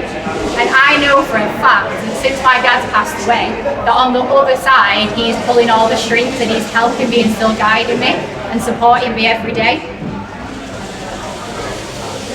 which is amazing. So I just want to leave you with three things for today. I'd also love any questions at the end of it, and I'd love to connect with each and every single one of you. So thank you all for coming. But if I can just leave you with 3 things today, I would say, number 1, always have compassion and understanding, like the girl had in the hospital that day for me. Number 2, always don't take the small things for granted. Always be grateful for everything that you've got in the here and now. And number 3, trust that there's a path that's paved out for you.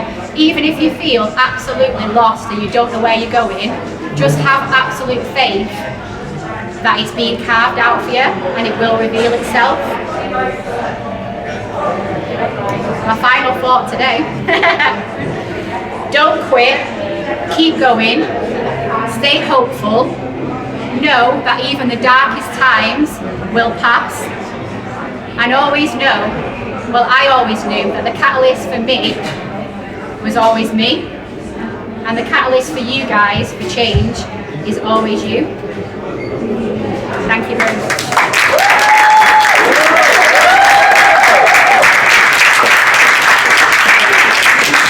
Finally, to get hold of Tracy from Sunshine Holistic Therapies. Tracy, it's a pleasure. Thank you. And I'm so pleased you've been busy today. Thank you. Tell us what you've been doing. Okay, so I'm an alternative therapist. Yeah. Been practicing alternative therapies since 2002. Yeah. I'm based in the Chester area, and I started up a business called Sunshine Holistic Therapies in April 2022. So the treatments I offer is reflexology, Indian head massage, hot stone massage, hot stone foot reflexology, crystal healing, crystal facial, maternity reflexology, fertility reflexology, and crystal healing. When do you find time to do your own healing then? So I usually operate evening and weekends. Is it okay not to look at that? Look at me, all that. I don't look mind. at you. It's better looking at you. So I obviously. Pardon? Just keep looking at both. Whoever. It'll keep Glenn happy. Okay. So basically, I do evening and weekends, and obviously, usually one weekend a month, I have off to practice my own healing, and self-care on a daily basis. If I'm honest. How did you come across holistic therapies? Okay, so I was physically unwell. I've got hair, nose and throat problems, and that's been since a child. So back in 1999, I think it was, I ended up with MRSA in the ears. Right. Obviously went through the medical profession. They were very supportive, all the rest of it, but it wasn't getting rid of the ear infections. So I started having reflexology myself. So I always operate on the basis that obviously if I'm doing a therapy, I want to know what it's about and experience it. So I started going for treatments and then went along to, do the course and then qualified, and they were just ongoing. Once you do one course, you just lead on to many more. Yeah. So I'm also a member of the Federation of Holistic Therapists. Obviously, it's a regulatory body and got insurance, and obviously we have to operate on continued professional development. Yeah. So that's me. Yeah. So I've recently just started another therapy called reflex therapy. Functional reflex therapy, and that's for people with learning disabilities. Now, yes, you were telling me about this earlier, and that this is absolutely fantastic, and I think it should be done nationally. Okay, so carry on. Yep. So the course was basically the tutor is a lady called Lorraine Senior, who works with individuals in a special needs school that experience severe communication difficulties. She obviously, trains, and it's a 3-day course. That was completed in Brecon in South Wales in November last year. And what it is it's basically, it's either, it's a treatment on either the hands or the feet, using the colour of the chakras and using communication, using a bag and hand massage and foot massage to obviously help people relax, experience severe anxiety, communication difficulties. It's a short treatment. It goes on for about 20 minutes, and it's a beautiful treatment. That's lovely. Yeah. That's lovely. Tracy, it's been a pleasure to talk to you. Where can people find you? Okay, So I've got a website. My details are, I'll have to get the information, sorry. All right, okay. It is www.sunshineholistictherapy.co.uk. There is actually a contact form on that website. And there's also a phone number, 07729 620 446. Lovely. And also a Facebook page called Sunshine Holistic Therapy. At Facebook. Yeah. Yeah. Last question. Can you tell me something that you're grateful for today? Well, just the energy. Obviously people are coming in. There's a lot of stress in the world at the moment. Cost of living crisis, and people are experiencing more trauma and that, aren't they? So I'm just grateful to be here, to be involved in such beautiful energy, and just to support people. Yeah. And just optimise people's health and well-being, and put them back in charge of their own, their own well-being. Lovely. Yeah. Because sometimes people just need a bit of advice and guidance. It's nice to have people like you, thank you. supporting people and just being here. Really. Yeah, So thank you. yeah. On behalf of Yeah. the community and Yeah. on behalf of thank you. of humanity, Yeah. we thank you really. So Well, it costs nothing, does it? And No. at the end of the day, the treatments are cheaper, because again, I believe in giving something out to the community and sharing what I've been gifted with and who supported. I've met many along the way that supported me, so I just believe in giving something back. that's lovely. Thank you.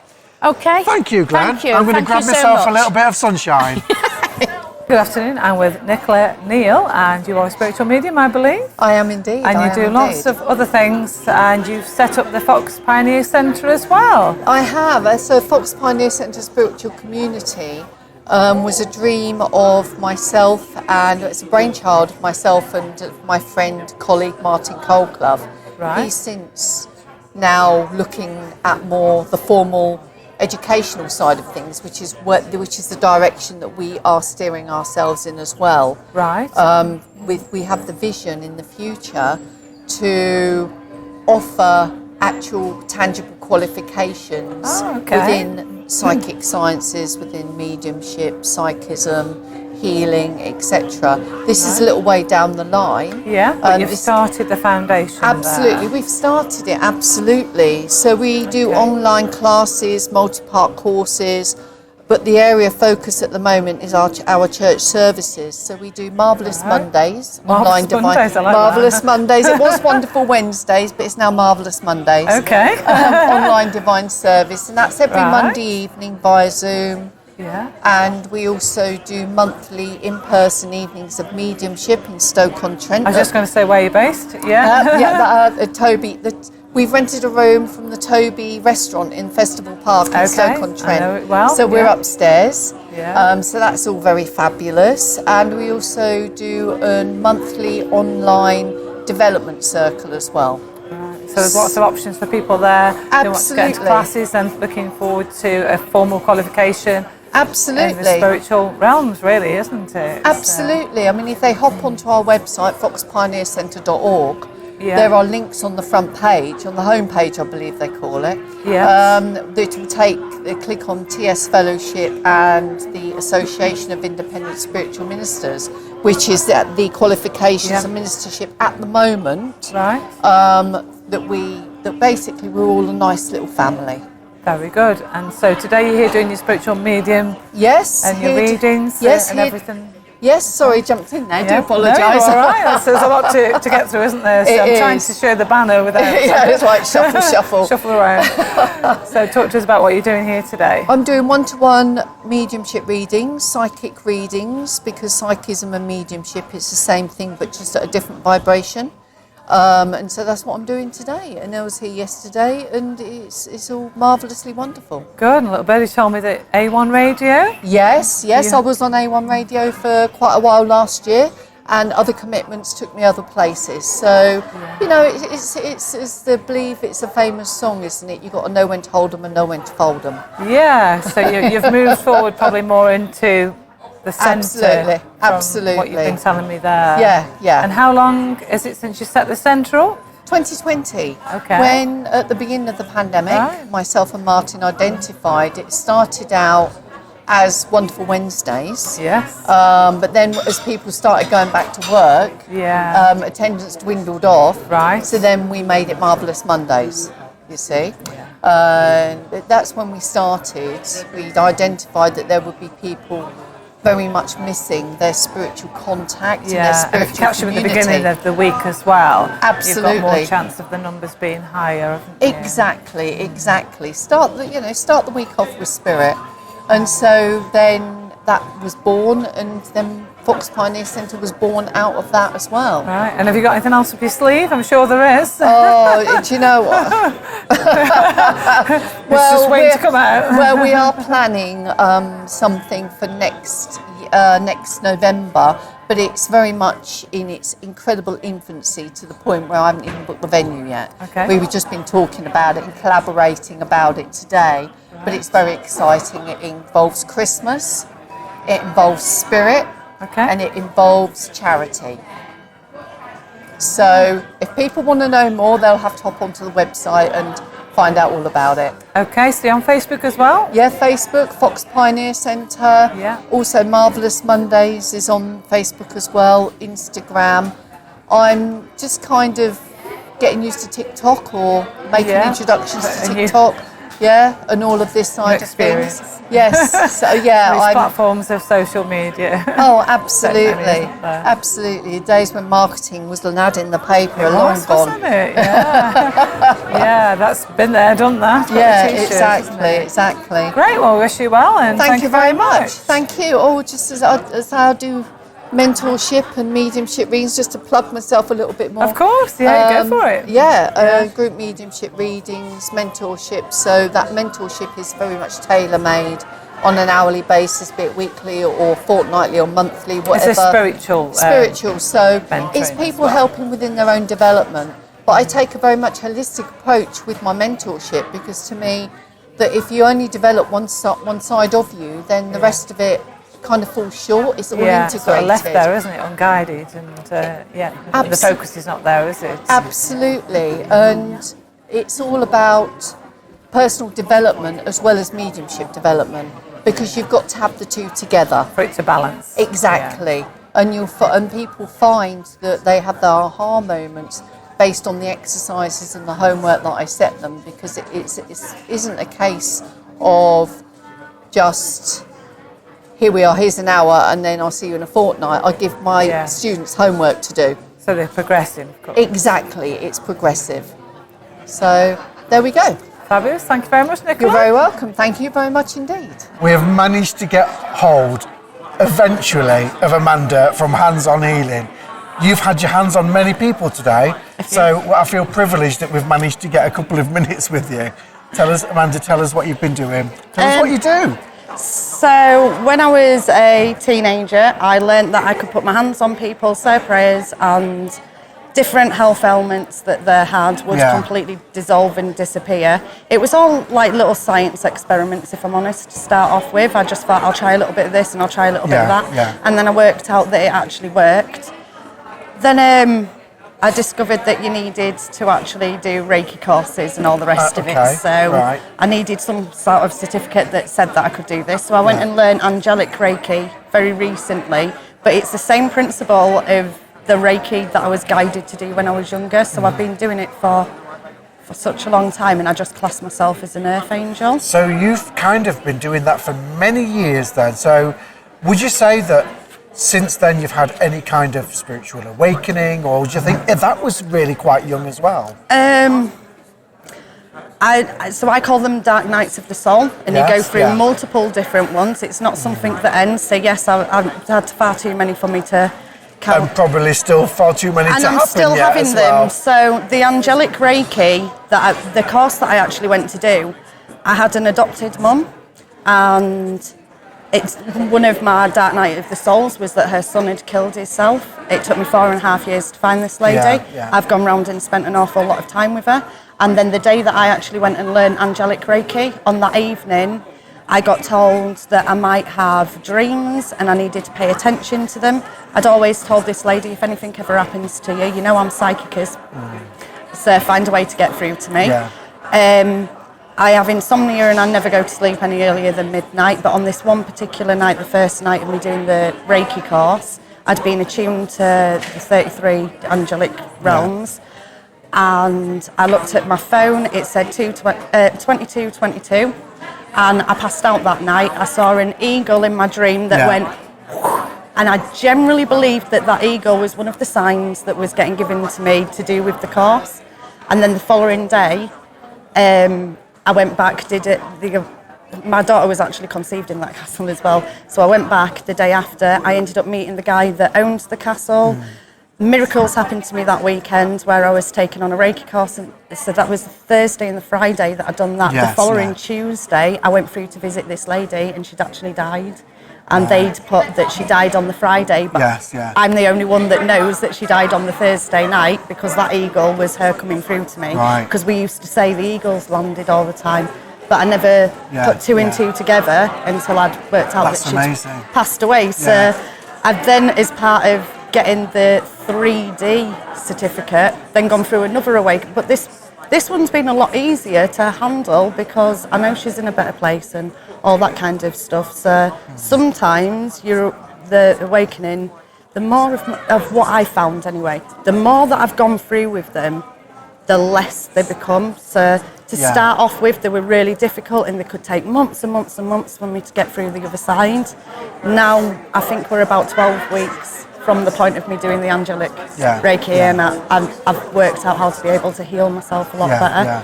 So I do the hands-on healing. I'm also a complementary therapist. I don't particularly enjoy doing reflex, so I stick to the stuff that you enjoy doing because that energy makes it better for other people. So I do massage therapy, crystal massage, bamboo massage. I do multiple different types of massage, but it's the hands-on healing that I've really got a passion for. Well, that and firewalking. Tell us about that, because you're organising you are organising the Beltane full moon firewalk in May, the beginning of May, Friday the 5th to Sunday the 7th of May. Tell us about that event.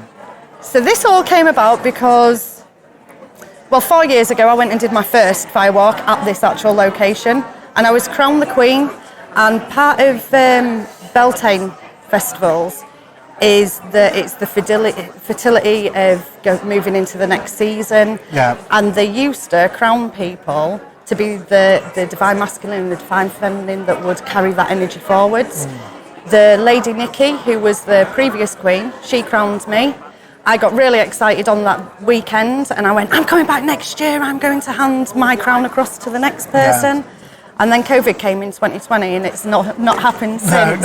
And but you're still the reigning queen then? I have been a reigning queen for the last 4 years and I'm desperate to hand it across to somebody else. So that's the whole intention to why I decided that I was going to set it up.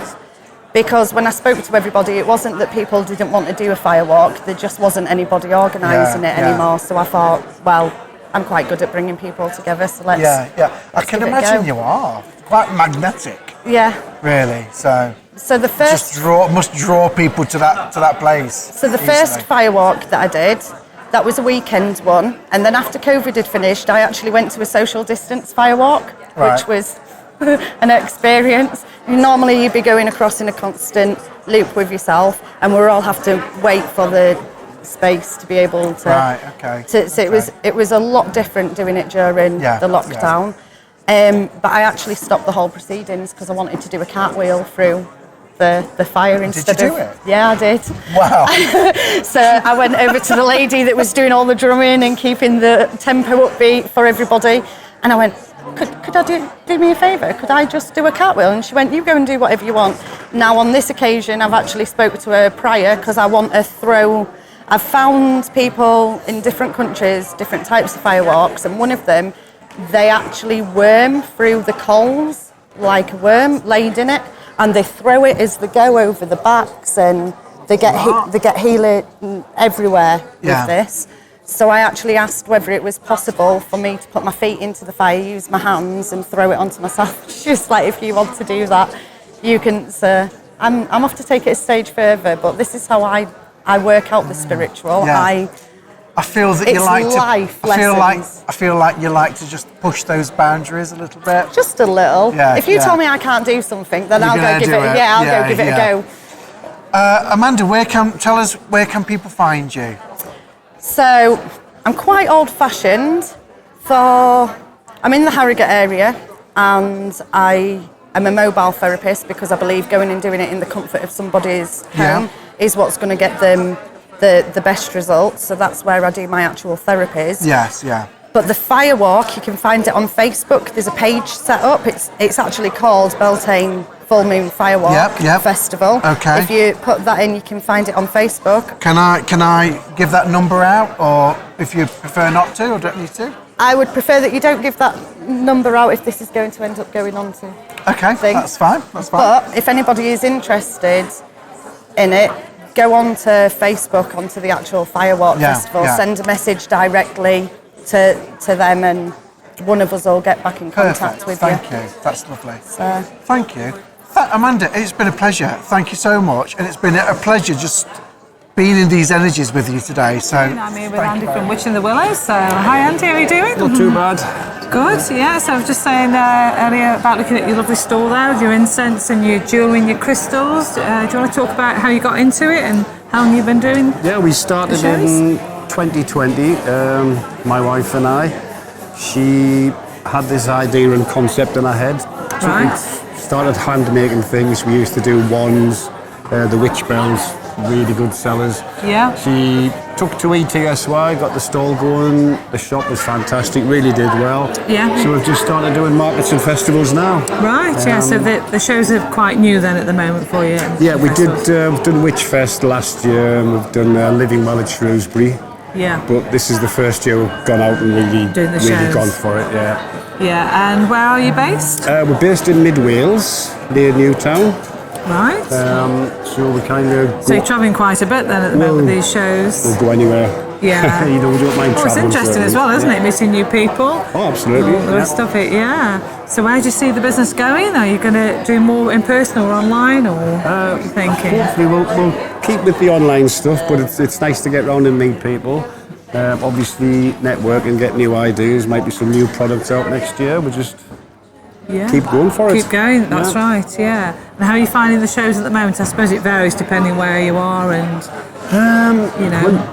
Everyone's not got any money at the moment, is it? It's pretty That's a bit tight tricky, everywhere. isn't it? Yeah. But, so I suppose when people are coming, they're coming to get something that they're looking for, aren't they, we really? are blessed with people still coming around and buying things. Yes, definitely. And obviously, without the customers, we aren't what we are.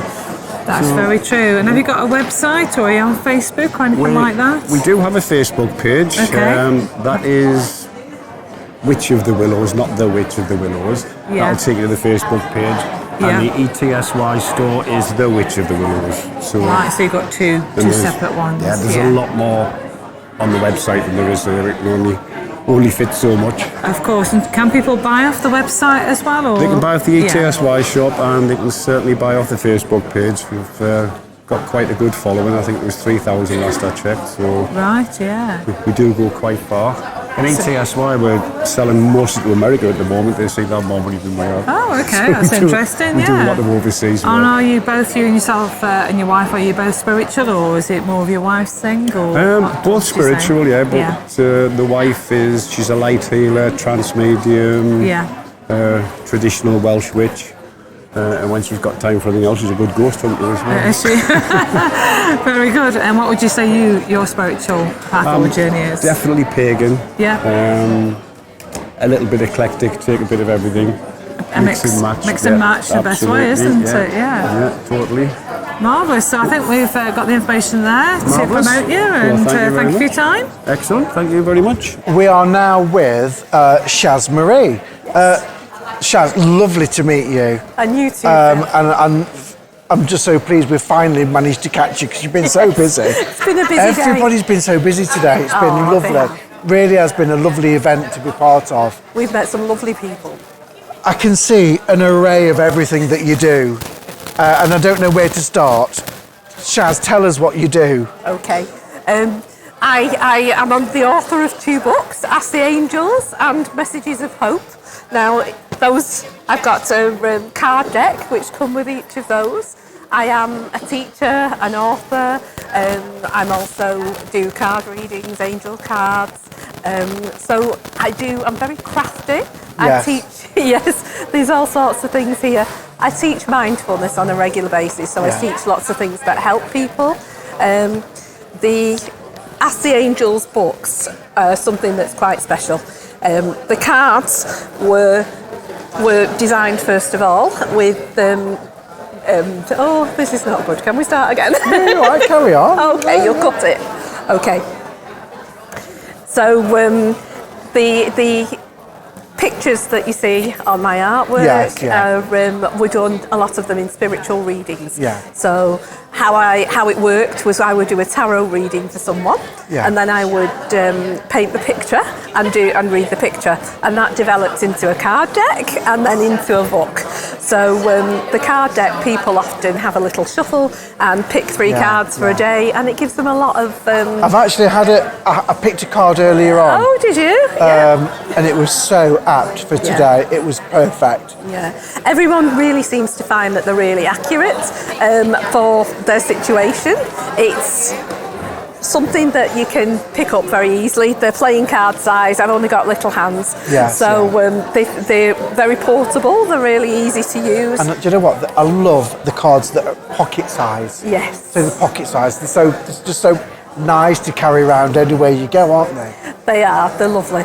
A lot of people use my decks. I also have Facebook groups. I have Ask the Angels, Chas Marie Angels and Life to the Fullest. Yeah. I do quite a lot of readings within these groups, but also do a lot of mindfulness as well. Because life is so stressful and so busy for people at the moment that doing mindfulness just really helps them to deal with the stresses and the strains. Yeah. At the bottom of my stand, we have a lot of mindfulness glass painting kits, which just takes people away from all their everyday stresses and strains. So you do that in workshops? You take people through mindfulness workshops with that, do you? Yeah, I do 5-week courses, and in that we do mindful eating, mindful walking, we do mindful crafts. We look at how to help yourself through relaxation techniques. So it really is a good introduction to mindfulness. We learn to leave our problems behind and live in the moment. So it's really important. Oh, that's fabulous.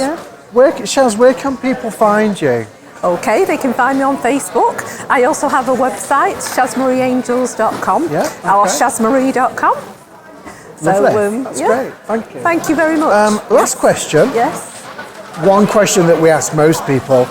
Can you tell us something that you are grateful for at the moment? Oh, I'm grateful for so much. I'm grateful for all the wonderful people I've met at this event. People who have known me from my Facebook groups have come over to see me. People who've seen me here before have come back to say hello, and how much what I do has made a difference in their lives. So I'm very grateful. Oh, lovely. That's lovely. And lovely to meet you today, Shaz. And you too. Thank you very much. Thank you. Well, what a day. It's been fantastic, hasn't it? What a day. I don't know about you, but I've had a fantastic day. We've interviewed so many lovely people, but I'm tired. Cream crackers. Yes. So you're glad we came to Stoke-on-Trent then? Yeah, it's been a lovely day trip. It's been a nice trip out.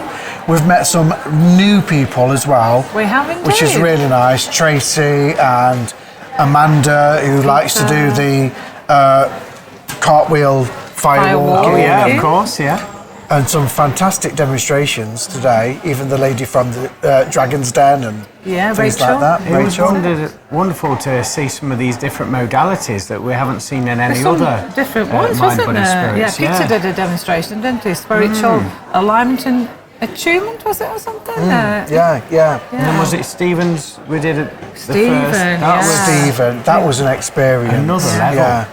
Yeah. To see you grinning for that long is we've never like known that happen. For me, I literally felt like that. I couldn't pull it down. Felt like the Joker at one point. It was funny. Like you even said yourself.